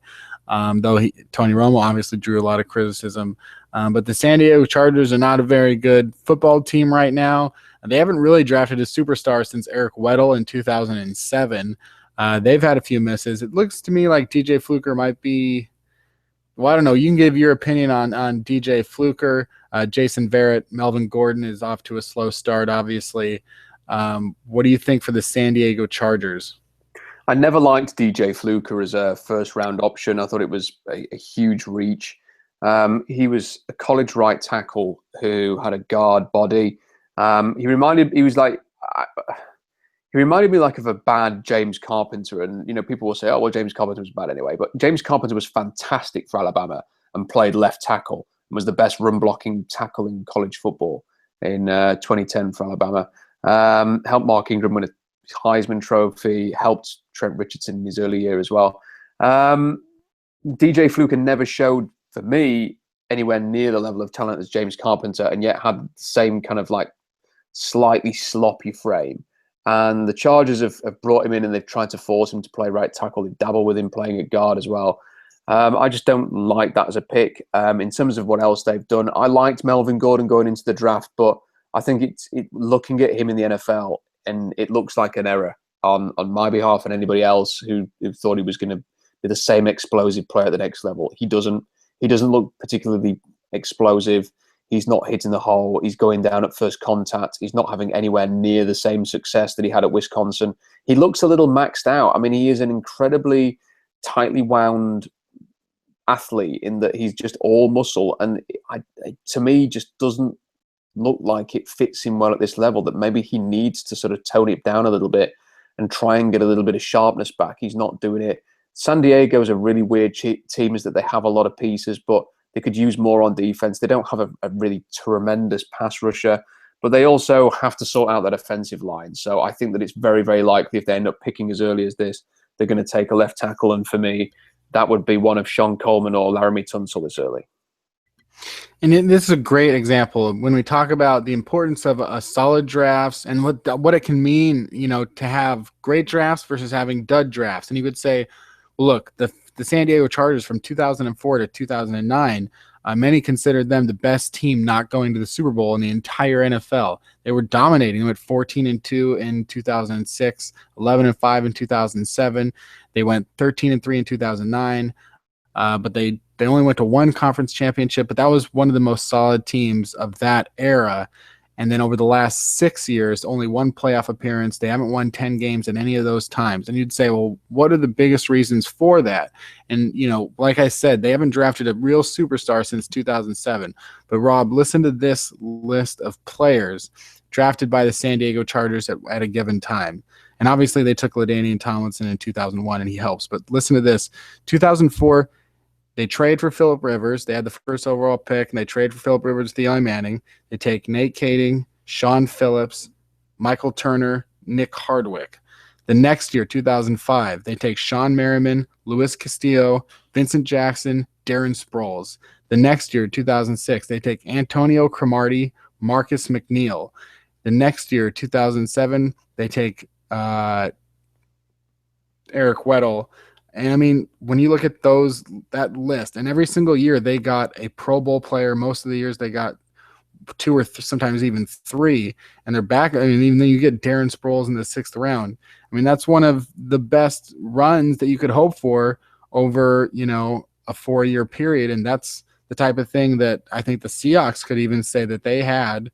But what's that big hump? How does a team go from having that many players? It seems like for them it was retention of those players, but don't you think the Seahawks have done a pretty good job of retaining their core players? Yeah, I mean, the Lord of No Rings who made all of those picks, I believe, just rubbed people up the wrong way in that organization. He made bad decisions. I mean, they had Marty Schottenheimer, got them to 14-2. They lost in the divisional round of the playoffs, and Schottenheimer was fired. Norv Turner comes in. He is getting them into the playoffs consistently, but can never get them quite over the hump. So he's fired. And now Mike McCoy, what's going to happen with him? It just seems like, while I heard someone make this, I think it may even have been someone like Stephen A. Smith who made the point that the difference between Eli Manning and Phillip Rivers, who went in the same draft, is that Eli Manning has had Tom Coughlin by his side every single year. There has been that consistency with the New York Giants, and they've built around us quite a structure there. Whereas at San Diego, they've constantly been trying to find something without actually sticking to a plan to see it through. So that is obviously what the issue is there again. Are they going to stick by Mike McCoy if he keeps having these seasons like this? I think he's a good coach. I don't really know what's going on there. I like Phillip Rivers. They've got so many pieces. They should be better than they are. They're playing in a pretty average AFC West. I think for them to get over in terms of the draft next year, it probably is about solidifying that offensive line. If they're not going to give up a Melvin Gordon after 1 year, so do what Dallas did. Try and build a really good offensive line. Put Phillip Rivers in that Tony Romo kind of situation where he's well protected, he can throw the ball around, and try and get a really strong running game, given that you paid that 1st-round pick to get Melvin Gordon. And the best way to do that is to bump up that offensive line. And speaking of the Dallas Cowboys, 5th overall pick right now, I don't think that they'll stay this high in the draft due to the fact that Tony Romo is coming back for the final 7 games. And there are enough teams in that bunch there to just be worse than Dallas when they have Tony Romo and Dez Bryant both healthy at the same time. Their schedule sets up nicely for them to maybe go, they can do anything from 4-12. They could really do anything. They could even go 9-7. But let's fantasize anyway for a bit, because as you said, this is a team that drafted Tyron Smith, a Pro Bowler, in 2011. They drafted Travis Frederick, a Pro Bowl center, in 2013. They drafted Zach Martin, a Pro Bowl guard/tackle, in 2014. This year they took Byron Jones, a project cornerback/safety, one of the best athletes the draft combine has ever seen. They got him this year, as well as Lyle Collins in the undrafted free agency. Do you ever have any second thoughts about the whole Lyle Collins thing and what the Seahawks should or shouldn't have done in that situation? They're in a bind because having taken Frank Clark and had all of the controversy about that pick, the Seahawks, for me, could not take Lyle Collins. They would have been the laughing stock of the NFL. The media would have had a field day with it. Hey, here's the team that took Frank Clark and Lyle Collins. Looking back again with hindsight, you would say, well, why didn't they just spend the 6th or 7th round pick that it would have been able to keep him? But then why didn't the other 31 teams in the NFL? I mean, there was a reason why he went undrafted. Seattle didn't do anything that the rest of the NFL didn't do. They let the situation play out, and Dallas was very, very appealing to Lyle Collins. So I don't second guess it. Would I like to have him in Seattle's offensive line right now? Yes. But then, there's a lot of other players. I'd like to have Evan Mathis, who's playing for Denver right now, playing left guard. I mean, there's a lot of things that Seattle could have. Maybe Mitch Morse playing center. If only he'd stuck around in round 2, then Seattle possibly would have taken him instead of Frank Clark. Maybe then if they take him instead of Frank Clark, maybe they end up taking Lyle Collins in the 7th round. And then you're fielding an offensive line that actually has Mitch Morse at center and Lyle Collins at left guard, and you're feeling a lot better about it. So, there's a lot of ifs, buts, and maybes about that.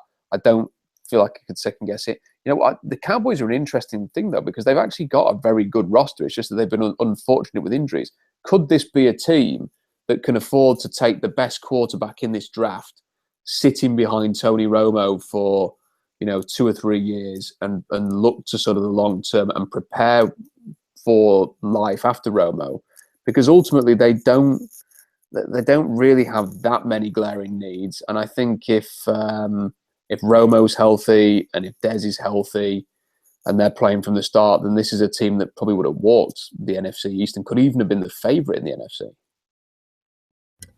Yeah, if you have a secure person playing quarterback, I think that, the Green Bay Packers have proven that you don't have to draft a guy after you've already lost the guy. You don't have to draft the guy, when you think you're a year away from losing the guy. You can draft the next guy, even if it's going to be 3 years down the road, because in this league, that's how important the quarterback position really is. That's how volatile it can be. And, I was recently, as I was doing some of that research about franchises that didn't become dynasties, you look at those 1999 St. Louis Rams. Kurt Warner, MVP, 99. Kurt Warner, MVP, 2001. They went to Super Bowl in both of those years. He was 30 years old after the 2001 season. 2002, he had basically already lost the job. I mean, no one could have ever predicted that. I mean, it was due to injury, and he came back in 2003, and he just wasn't the same guy. Mark Bulger was just better playing the position at that time. So immediately the Rams had lost a 2-time, they had cut ties with a 2-time MVP.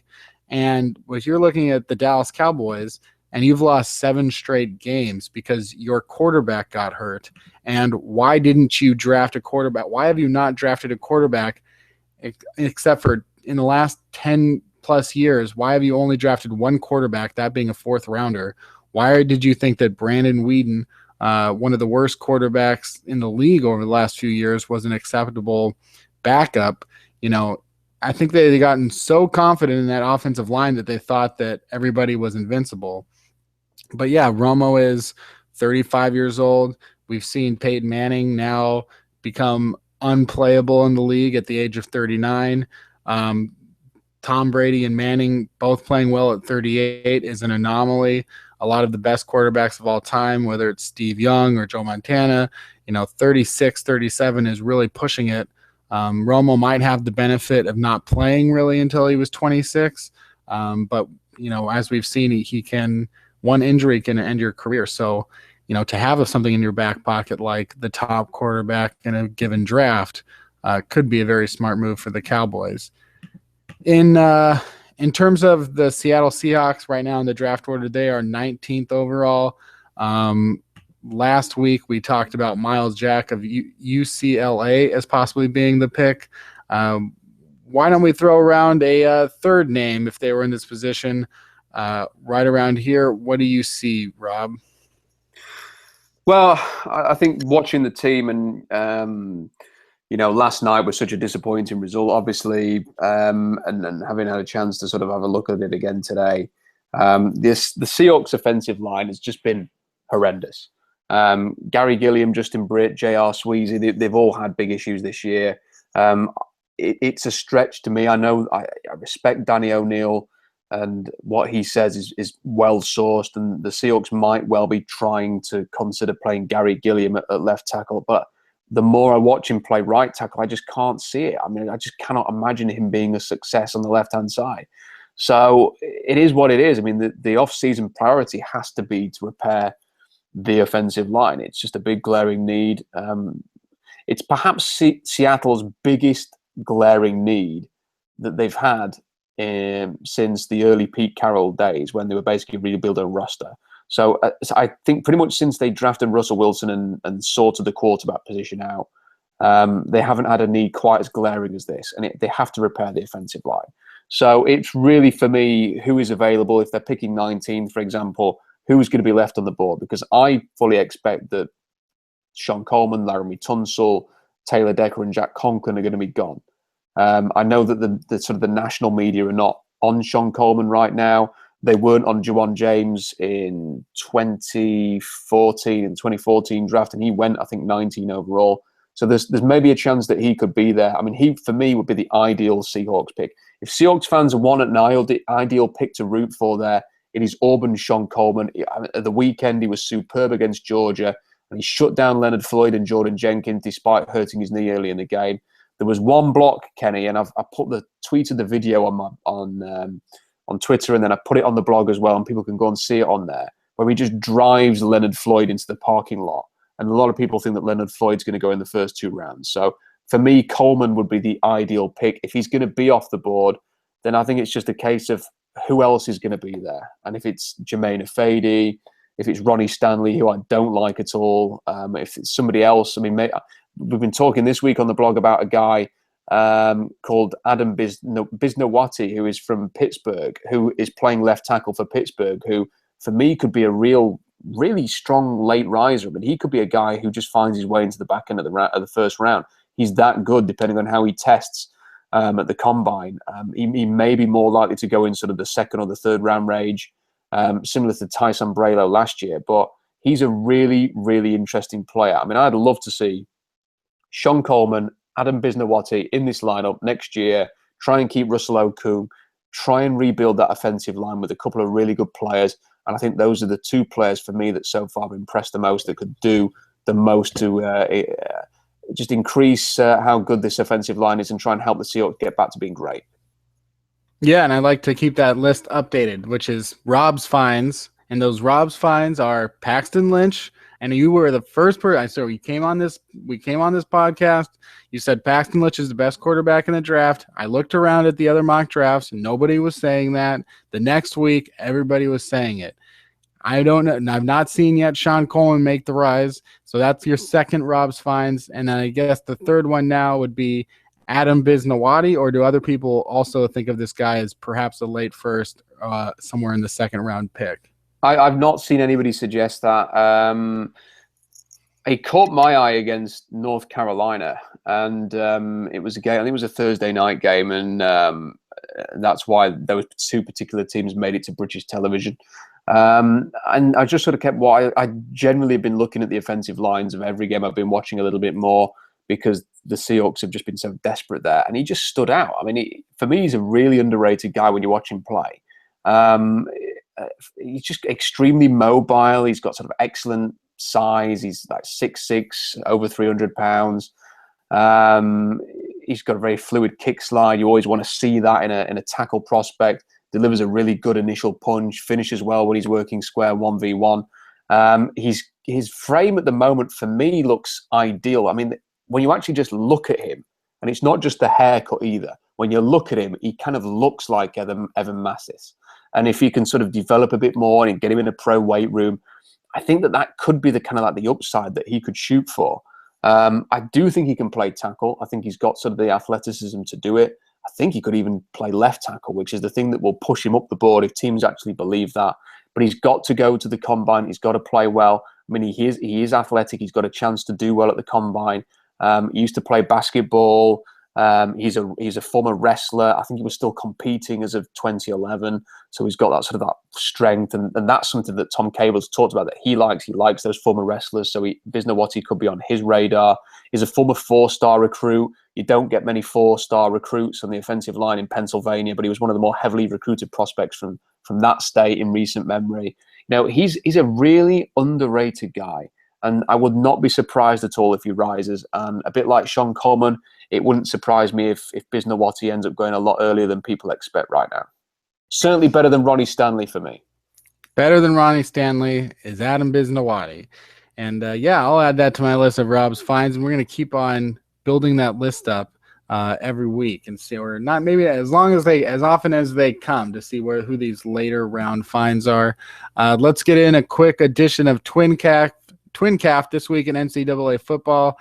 I went down to the Rose Bowl Saturday night.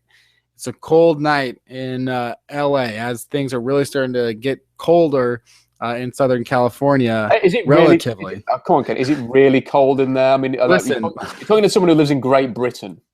When it's 60 degrees outside, only one time of the year, it's cold because you've been living in 85, 90-degree weather. So you're like, oh, it's chilly. So it felt that way. Did you wear a vest under your T-shirt? I mean, what are we talking here? I had to wear shorts. I had to wear shorts because I have a Cougars tattoo on my leg. Oh, do so you? Yeah, I do. You gotta show that off.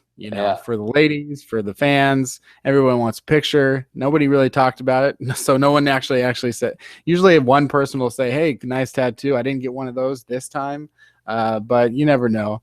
And so, yeah, I just with a North Face jacket because it was chillier, and I felt like that was in Washington State's favor. UCLA, they have the comforts of a nice warm weathers for most of their games. So I felt like Washington State had that going in their favor. We go down, we start the game. I feel like mid-level confidence. I'm like, yeah, we'll probably lose, but it'll be close. And we'll probably tease ourselves into thinking that we have a chance. And Washington State, once you start getting that momentum of realizing that you actually can beat them, the Cougs went up 7-3 in the first quarter. UCLA was a 16-14 lead at halftime. The Cougs then went up 24-16 late in the fourth quarter, or not late in the fourth quarter, but early in the fourth quarter. And let me just tell you, this whole time, every time the Cougs took the lead or did something, we were not in the student section or not in the Wazoo section. We were right off next to the Wazoo section. So we were surrounded by a lot of UCLA fans. And I was being a total, I guess you could say, asshole. Every time the Cougs did something, I was like, yeah. And I looked at I just stared at the fans. I turned around and stared at them, and I rubbed it in their faces. And I really was being a real prick, because why not? I saw your tweets about it, Kenny, and I was trying to imagine, exactly to what extent you were winding everybody up in that stadium. So I'm glad to know that it was an epic sort of winding up session that you did. Yeah, I was going all out. I mean, this is it. Can you give us an example, a flavor of the kind of thing you were saying right now? It wasn't. It was always it was just really obnoxious cheering more so than saying stuff. So I think when the Cougs scored a touchdown in the third quarter to take the lead, like I said, I'm standing in front of a bunch of UCLA fans, hundreds of them, and then I just sort of just obnoxiously and quietly spin around a few times and just stare at them, smiling, knowing that, we had just taken the lead on their turf. And slowly I was starting to build up this hatred between me and them. And and then Josh Rosen runs it in from 37 yards to give the Bruins a lead. And the Cougs had just blown their chance to seal the game. They were up 24-19. Worst case scenario, you kick a field goal, but instead on first down, they throw it to the end zone and it's intercepted, giving UCLA this opportunity to go down and take the lead. So as soon as Josh Rosen scores, these guys, these two older guys, and I'm talking probably in their 50s, immediately storm down the bleachers, and get in my face. And they start cheering in my face and screaming, yeah, fuck you, blah blah blah. And I just sort of didn't. I never turned to fully face them. I was whatever. Can I just say, Kenny, are you sure these were just two random 50-year-old guys, or was one of them Jim Mora? It may have been Jim Mora or even Rick Neuheisel, as far as I know. I never picked you out. Yeah, so they knew exactly what I was doing, and the whole time I was all right, well, there's still a minute left. We have 3 timeouts, and it's the air raid offense, and we're down 3 points. So this is kind of early for you to be doing this, but I do understand it, and I understand why you're doing it. But I'm not going to say anything back. I'm going to let the score say for itself.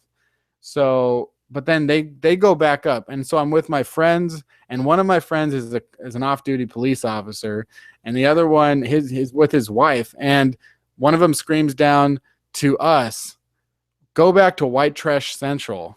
Go back to White Trash Central," because I guess to them, Washington State is where white trash people live. So I don't know. They say go back to White Trash Central, and my off-duty police officer friend has to hold back his wife from running up there and doing God knows what. So that set her off. And lo and behold, a minute and 6 seconds later, Luke Falk throws a game-winning touchdown pass to Gabe Marks, and all of us immediately turn around and storm up 10 bleachers where those guys are standing and yell some obscenities, perhaps, sort of like say, yeah, we fucking did it. What are you saying now? And they didn't have anything to say back to us at that point. And that was probably, that was my most fandom college moment, probably since I was actually going to college. So what you've done is you've identified the 2 people who had a worse weekend than every Seahawks fan in the world. Yes, absolutely. It was, and I mean, I can't even. The Cougs never typically win those games, especially against top 25 teams. It was amazing for them to actually be the ones to break the heart. You know, that not the ones that lost to Stanford and Cal and Portland State, but to pull out that win. So now that I have gone on and on about that, what did you think of the game? Or you checked the score. What do you think of the significance? Because the Pac-12 is, you know, there's no way to say it, a real shit show right now with the top 6 or 7 teams all being tightly mashed together. Well, I was delighted to see Washington State get the win. It was the first thing I did when I woke up in the morning was to see whether the Cougs won. I don't have as I've told you before, Kenny, I don't have a team in college, and I never will. But I found myself kind of like rooting a little bit for the Cougs just because of the fact we've been doing this podcast, and I know you're such a big fan. So I was delighted to see. I knew you were at the game as well, so I thought that was great. And then I sort of put the highlights on to see how the game had finished, and just couldn't believe that it came down. Was it the touchdown was scored with something like 4 seconds to go? You know, the guts to go for it in that situation, to make the play, to win in UCLA, who've been really inconsistent this year, but are still a pretty tough team to beat on the road. And just the thought that, you know, Jim Mora, who is, of course, Mr. Washington, would have had just a really difficult weekend, sort of losing to the Cougs of all teams. So, yeah, and it's good. It's another sign that the Cougs are heading in the right direction. They've beaten Oregon and they've beaten UCLA on the road, which is, if you'd have said that a couple of years ago, no one would have believed you. They are a force, and if Falk can keep developing, and if they can keep their little group together going into next year, if they can avoid the obvious hurdle of a great team like Portland State next year, then they've got a chance of you know, some big wins, maybe even challenging to get to the Pac-12 North title, and getting to the Pac-12 championship game and having a chance, because there's a lot to like about the Cougs, and this is great to see them having a good year. Yeah, it's pretty insane to think that they are a missed field goal right now from really being in charge of perhaps winning the North, and they didn't get that opportunity. But it's certainly, like I said, it's the year for Wazoo to sort of find its footing and win some of these close games, and really, you know, you gotta crawl before you walk. And I think that Mike Leach is starting to come together, and Luke Falk's going to have 2 more full seasons, health willing, and very well going to break a lot of Pac-12 records. You know, I was looking at the record books for passing yards and all these kinds of things, and it's insane to see how many of them played directly for Mike Leach. You know, and a lot of the ones that did not play directly for Mike Leach played for Cliff Kingsbury, or people that learned from Mike Leach. And I know that Mike Leach did not invent the air raid, but, you know, definitely it's become a force in college football, and some of the teams that are competing for national championships are running an air raid offense. Do you have any sort of ideas or thoughts as far as your opinions of the air raid today and in the next 5 to 10 years? I think that it's becoming increasingly common in college football to see that kind of a system, and I think that the NFL has just taken some concepts out of it and have tried to implement it as well with some degree of success. I don't think it's going anywhere. I think it's a way to generate production, which I think is what college football teams are all about now. I mean, the fact that someone like Nick Saban would go to Lane Kiffin as his offensive coordinator, and Nick Saban admitted this. He was quite honest and said, look, the college football has changed. You need to score some points now. The days of being able to grind it out in the way that Alabama did just sort of 3 or 4 years ago, in those classic games against LSU, which would end like 9-6. That's not happening anymore. You've got to be able to score points quickly, and something about the air raid offense is that it's mass production. It generates an offense, and if you know that you're going to put 400 passing yards on the field in a game, you know that you're going to be in the game, and ultimately it can make up for the fact that you don't have a great defense, or that maybe your defense is not quite what it was. You can look at it two ways. I mean, you could say, okay, we've got a production-based offense that can generate it without sort of big recruits. We're just going to find guys who fit the scheme and can train them up to run it. And then we can pump all of our resource into recruiting really good defensive players. That's one way of looking at it. Or you can say, we're going to recruit really good offensive talent and just make sure that we can dominate with the offense. And then our defensive can just hang on and stick in a few games. And it gives us a chance to win. So it does take a lot of pressure off being able to put points on the board. And it's much easier in college to sort of win with scheme and to sort of dominate on offense that way. Obviously, the NFL is very, very different, but it's working for Washington State. It's working for Oklahoma State, who are unbeaten, and some people think are going to push for the top 4 now. Their destiny is in their own hands in that regard. So if it's working for teams like that, then it's going to be here for a long time. Looking around NCAA, just what happened this week, some of the leaders, I mean, obviously, like I said, Luke Falk is the offensive passing leader with 4,067 yards with games against Colorado and Washington. It's not crazy to think that he could hit 5,000 yards before the bowl game. We talked about Carl Nassib, the Penn State defensive end who led the league in sacks. He got a sack this week against Northwestern, so he has, in fact, still had a sack, at least one sack in every single game, 15.5 on the year. But let's move on to the rushing leaders, because this is probably where you're going to find your Heisman Trophy winner.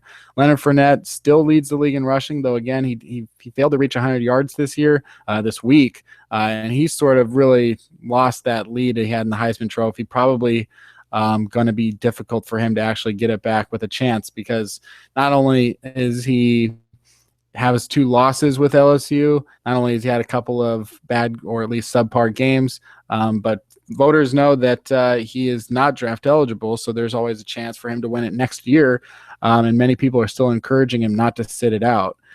Derrick Henry, though, is right behind him. So Fournette at 1,474 yards, Henry at 1,458, Ezekiel Elliott of Ohio State at 1,425. It's not often, I think, that 3 top leading rushers in the nation are that close, and also all playing for premier programs, and all were, preseason Heisman watch lists, and all of them could very well win the Heisman Trophy. The one guy that's not there in that top 3 or top 5 is Alex Collins of Arkansas. He's probably not going to be in the Heisman Trophy race, just based on the fact that, he's 13th in rushing, that Arkansas is really only coming on at the end here. But how would you rank Alex Collins against those other 3, just in your opinion of where they're at right now as running backs? Well, Alex Collins is a terrific running back, really, really good running back. He's tough. He's faster than people realize. He's got great vision. He ran off an 80-yard touchdown run against LSU, which was just sublime. He's shown there that he's got that home run hitting ability. I like everything about Alex Collins and would love to see him in Seattle. I think that he's got a decent chance of going in round 2 or round 3 in the draft. And if you get him any later than that, it's an absolute steal. There was one, before I talk about the Heisman, there was one other running back who had a really good weekend, Kenny, and he's somebody that we need to keep an eye on here. His name is Jordan Howard, and he plays for Indiana. They played Michigan at the weekend, and he was just a yards after contact machine. He was physical, punishing running style, stacked up the yards, had an amazing game, scored 3 total touchdowns, 2 rushing, 1 through the air, and just looked like a Seahawks style running back. He's someone to watch. He's probably going to go sort of in the middle rounds. He transferred from UAB when they shut their football program, and this is his first year playing for Indiana, and I think he's got a really good chance of making it in the NFL. So keep an eye on Jordan Howard. Alex Collins, we talked about. Paul Perkins at UCLA is another one to watch as well. Really like the look of him. In terms of the Heisman, well, if Clemson are number 1, and they currently are, then Deshaun Watson deserves to be in the mix for the Heisman, just because he is essentially Clemson. Without him, they're not number 1. Derrick Henry's leading Alabama back into a real force. He could easily be the favorite right now and has really stepped on the gas in the last few weeks. But for me, you look at it and it's in danger of becoming a competition or a trophy for the best player on the winningest team. And that's not really what the Heisman Trophy is. I mean, the Heisman Trophy should be the best player in college football. Now, RG3 won the Heisman despite not going to a major bowl. In fact, if memory serves me correctly, didn't they play Washington in the Holiday Bowl or something like that the year that he won the Heisman? So yeah. I think they lost to Texas and somebody else. I think they did lose 2 games, Baylor. I know that they beat Oklahoma, and it was a win against Oklahoma that was deemed to be RG3's Heisman moment. So he was given the award, and I think his nearest competitor for that was Andrew Luck, who also lost at least 1 game for Stanford that year as well. So the 2 players that were going for the Heisman that year weren't really contending for the national championship. Now, Leonard Fournette, for me, is the best player in college football, and it's not even really that close. And he's been let down against Alabama because of a pathetic blocking performance by his offensive line. They were just dominated. There are some people in high profile in the draft media that are putting Gerald Hawkins in the first round. I mean, they're actually projecting that Gerald Hawkins could be a first round pick. And for me, I couldn't give him a draftable grade based on what I've seen so far this year from LSU. I mean, I would never even consider that he would be going anywhere in the first round. And it was and Vidal Alexander is another guy who's been touted as like a first round potential guy. He was abysmal against Alabama as well. I mean, I can't imagine that those 2 are going to go in the first frame. And if you are not winning up front against Alabama, you've got no chance. And then against Arkansas, Leonard Fournette still ran for over 100 yards and got touchdowns. So for me, Fournette should still win it because he is the best player in college football. I suspect that they're going to end up leaning towards Derrick Henry.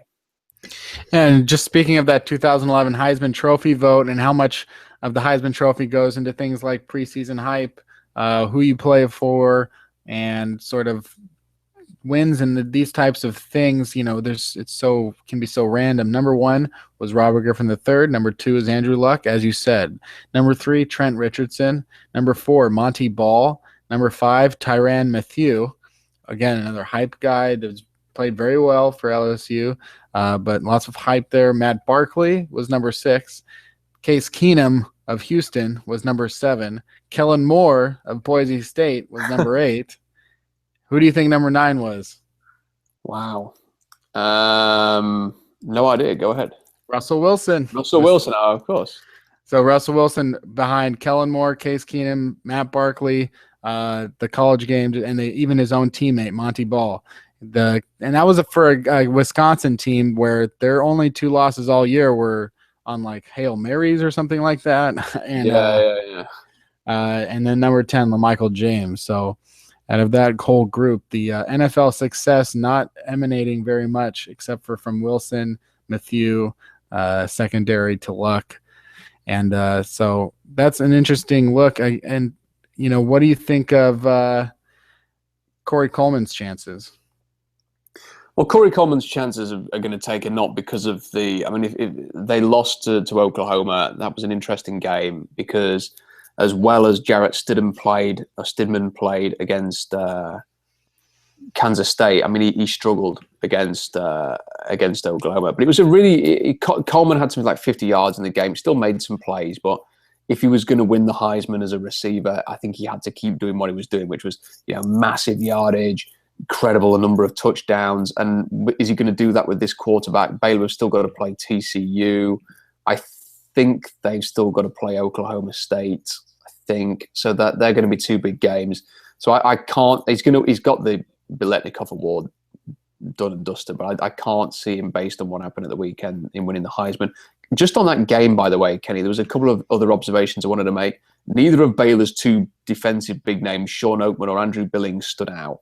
I've not seen Baylor much this year, but that was a massive disappointment because they're two players that people have talked about going in the first round, and based on that performance, no chance. Wasn't overly impressed with Spencer Drango either, who played tackle for them. But Oklahoma, there was a lot more to be impressed with Oklahoma's players. So Charles Tapper, defensive lineman, is about 285 pounds, could easily move inside and play tackle. Had another big day. He's got 6 sacks in his last 3 games. He's one to keep an eye on. That's Charles Tapper at Oklahoma, defensive lineman. Eric Stryker, who we've talked about, worked the edge well. Could be a potential Bruce Irvin replacement next year if the Seahawks want to go down that road. And receiver Sterling Shepard played well too in this game. And he's not a special athlete, but he's a good receiver. And he could be sort of like a day 3 value pick for someone. I want to talk about one more player before we end the show. This week, the New Mexico Lobos upset the Boise State Broncos. It's been a tough transition for Boise State after Chris Peterson left. But they are working with Brett Rippon, the son of – there's a lot of Washington State sort of connections here because Brett Rippon was the quarterback for Boise State. I believe he's the nephew of Mark Rippon. I don't think he's the son, the nephew of Mark Rippon, the former Washington State quarterback that won a Super Bowl with the Redskins. He's been one to sort of watch. He had 75 attempts in that loss, 31-24. The starting quarterback for New Mexico is Austin Apodaca, the former recruit of Washington State that transferred. But the one guy I kind of want to take a look at is Thomas Spurbeck, who is a receiver who caught 20 passes for 281 yards. And perhaps even more fascinating than that, none of them went for a touchdown, and his longest was 42 yards. But this is still a guy who had 10 catches for 163 yards last week. So he's got 30 catches over the last 2 weeks, and his run over the last 7 or 8 games has put him 4th in the nation in receiving yards, as well as 69 catches, 7 touchdowns. He is 6 foot 175, listed on ESPN, from Carmichael, California. He's a junior, so he is draft eligible. I'm sure that no one coming out of Boise State isn't going to go back perhaps for one more year. Do you know anything about Thomas Spurbeck? I don't, but you pointing out to me today that he'd had the 20 catches, maybe go and have a look. I mean, he's very undersized. You're talking about a wiry kind of guy. But 20 catches, that's quite an effort. If only there was somebody catching 20 passes for Seattle. It would have been nice if Jimmy Graham could have just caught the 2 that he dropped. Yeah. Maybe you could learn a thing or two from Thomas Spurbeck. Yeah, I think that that would be, if anything that anyone in Seattle can learn from anything to figure out how to get more production in the red zone from not just Jimmy Graham, but anybody, that would be great. Those, even last night, the most impressive scoring plays, they could get in there where you would think that they could score, but even the most impressive plays, like the long touchdown pass to Doug Baldwin, they had to be, some of Russell Wilson's best passes seem to be the ones that are going deep, not the ones that are for some reason going short and in the middle. So we'll see how the Seahawks deal with that this week against San Francisco, how they try and clean it up, and what they'll do in the offseason to improve. And maybe next week we will talk about some of the 2016 free agents and free agency and how that might affect the Seahawks, as well as some of the guys leaving other teams and their draft prospects. So any final words there, Rob? Yeah, I mean, if there's just one other thing I want to say, and this is, I think that yesterday was really disappointing for the Seahawks, obviously. And, Seahawks fans today are very angry and disappointed. And, I was a bit surprised that I was looking on my blog. I don't know what it's like at Field Goals, Kenny, but a lot of people on my blog are saying things like, there was a comment in the instant reaction post saying, why don't we trade Richard Sherman? And then somebody else said something about trading Cam Chancellor. And then somebody else said something about Michael Bennett the other day about trading him. And I just think, the way for Seattle to get back to being a really great team is not to take away their great players and then try and have to replace them in the draft with younger, inexperienced, unknown quantities. I mean, that is not the road to go. I think that as disappointing as yesterday was, it's not really a time to panic. The schedule is favorable. Seattle is playing San Francisco, and then, Pittsburgh have got some good receivers, but, Big Ben's beat up. They haven't got Le'Veon Bell. If there's ever a time that this team is going to wake up, it's going to be after that defeat at home to Arizona. The Seahawks fans have just got to stick with it. The Seahawks players have got to try and reconnect to that identity. They've got to work through it. And if they can make the playoffs, you just never know. I mean, that's the beauty of the NFL, particularly this season. Who thought that Detroit at, 1-7 was going to go and beat Green Bay at Lambeau Field this weekend? I mean, if Seattle can just scrape into the final wild card position, you just never know. And no one is going to want to play them. They've got the talent to be really dangerous in the postseason. They've just got to get there now. And if they don't, well, the bonus is they're going to get a nice pick. But I don't think it's time to start calling for people to be fired and for trades and for looking for scapegoats and for criticizing Russell Wilson for taking his girlfriend on holiday. It's a bad defeat. Arizona played really well. Let's just go and beat the 49ers next week. If you can come around after the bad times and say, well, Pete Carroll, it's time for him to go, and John Schneider's not good at drafting, and this guy's not good at playing, you basically wipe away all of the things, that praise that you were heaping, and all the good things that we were saying. Well, good things were happening. Because if John Schneider, I don't think that John Schneider could be, I don't think that all of a sudden GMs suddenly figure out how to be good at their jobs when they hit 45 or however old John Schneider is. It's not like he was bad, he was good, and then he's bad. I think Pete Carroll and John Schneider, as far as drafting goes, have their strengths and their weaknesses, and their strengths were good enough to help them win a Super Bowl, and their weaknesses perhaps are showing up somewhat more now than they were before, because in the era of the cap and free agency, it's harder to keep everything exactly the same every year. When players get older, you have to let go of some guys that they didn't want to let go of. You could point to some players around the NFL right now that are playing well, like a Byron Maxwell or a Walter Thurmond. I mean, if there was no such thing as a cap, these are guys that would be playing on the Seahawks still. These are guys like a Malcolm Smith, the leading tackler for the Raiders, that he's playing well, though we don't know if he necessarily would fit in Seattle at this moment. But still, all very good players that they didn't want to leave, that you just couldn't afford them. And whether or not, and as we have already learned, the draft is somewhat of a crapshoot. So replenishing isn't as easy as that first time that you make a hit. So the replenishing part will be the most difficult one. But I definitely don't have, a ton.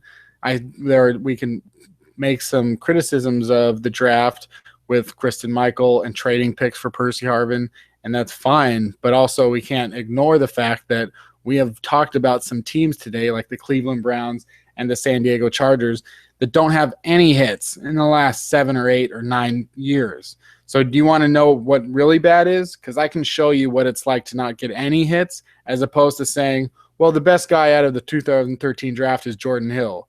Jordan Hill was really good. So I can show you, again, bad versus average versus the Raiders previous to the last couple of years, notwithstanding, of course. But I can show you the Raiders for 10 years before that. I can show you the Bucks after they won the Super Bowl in 2002. So that's the sort of perspective that people really need to have. The trading and stuff, not only is it stupid, it doesn't exist. There aren't people out there trying to trade first-round picks for Cam Chancellor, so that's just not going to... Well, do you know what the funny thing was? Is the thing in the blog was that someone suggested that they should trade him for a second rounder and then use one of the picks in the second round to take Jaron Kearse, who plays for Clemson. So what you're actually doing is you're just sort of swapping Chancellor straight up for Jaron Kearse. And if anybody has watched Kearse play for Clemson, he's pretty overrated. He's just a big, strong safety, and he can't read and react. He's constantly out of position. he doesn't hit like Cam Chancellor. I mean, for me, it's an idea that I just can't get behind. Can I just say one other thing, Kenny, before we wrap up? I had a lot of people sort of know that I am a Seahawks fan on Twitter, and because like I'm based in the UK, there's a lot of people who sort of are from the UK who send me tweets who follow other teams. And I actually had a Cardinals fan send me a tweet today, and he just sent me, "What's better than beating Seattle in their own backyard?" And I'm thinking, well, this is great, isn't it? You know, they've won one big game, and so I just replied to him and said, his question was, what's better than beating Seattle in their own backyard? And I just put winning the Super Bowl, which of course is something that Arizona have not done. Yes, that's perfect. Let's not forget that. Right. I mean, the Cardinals, there were people that criticized the Seahawks for the exact same thing during the 2013 season. You know, you haven't done it yet. Then we did it, and there's some bragging rights there. The Cardinals, other than a fluke season in 2008, we're waiting for, them to be a legit threat. I wrote this week that the Cardinals probably are the best team that they've had since moving to Phoenix in 1988. But prove it in the playoffs, and then we'll see what happens. That is the end of the episode. 3,000 mock draft. I think we've broken another new record with length, hitting the 2-hour mark today. And if you stuck with it all the way, I hope that this maybe took your mind off what happened last night, just for a couple of hours, maybe. Indeed, someone requested a 9-hour show, but we couldn't get there. But I think 2 is plenty good.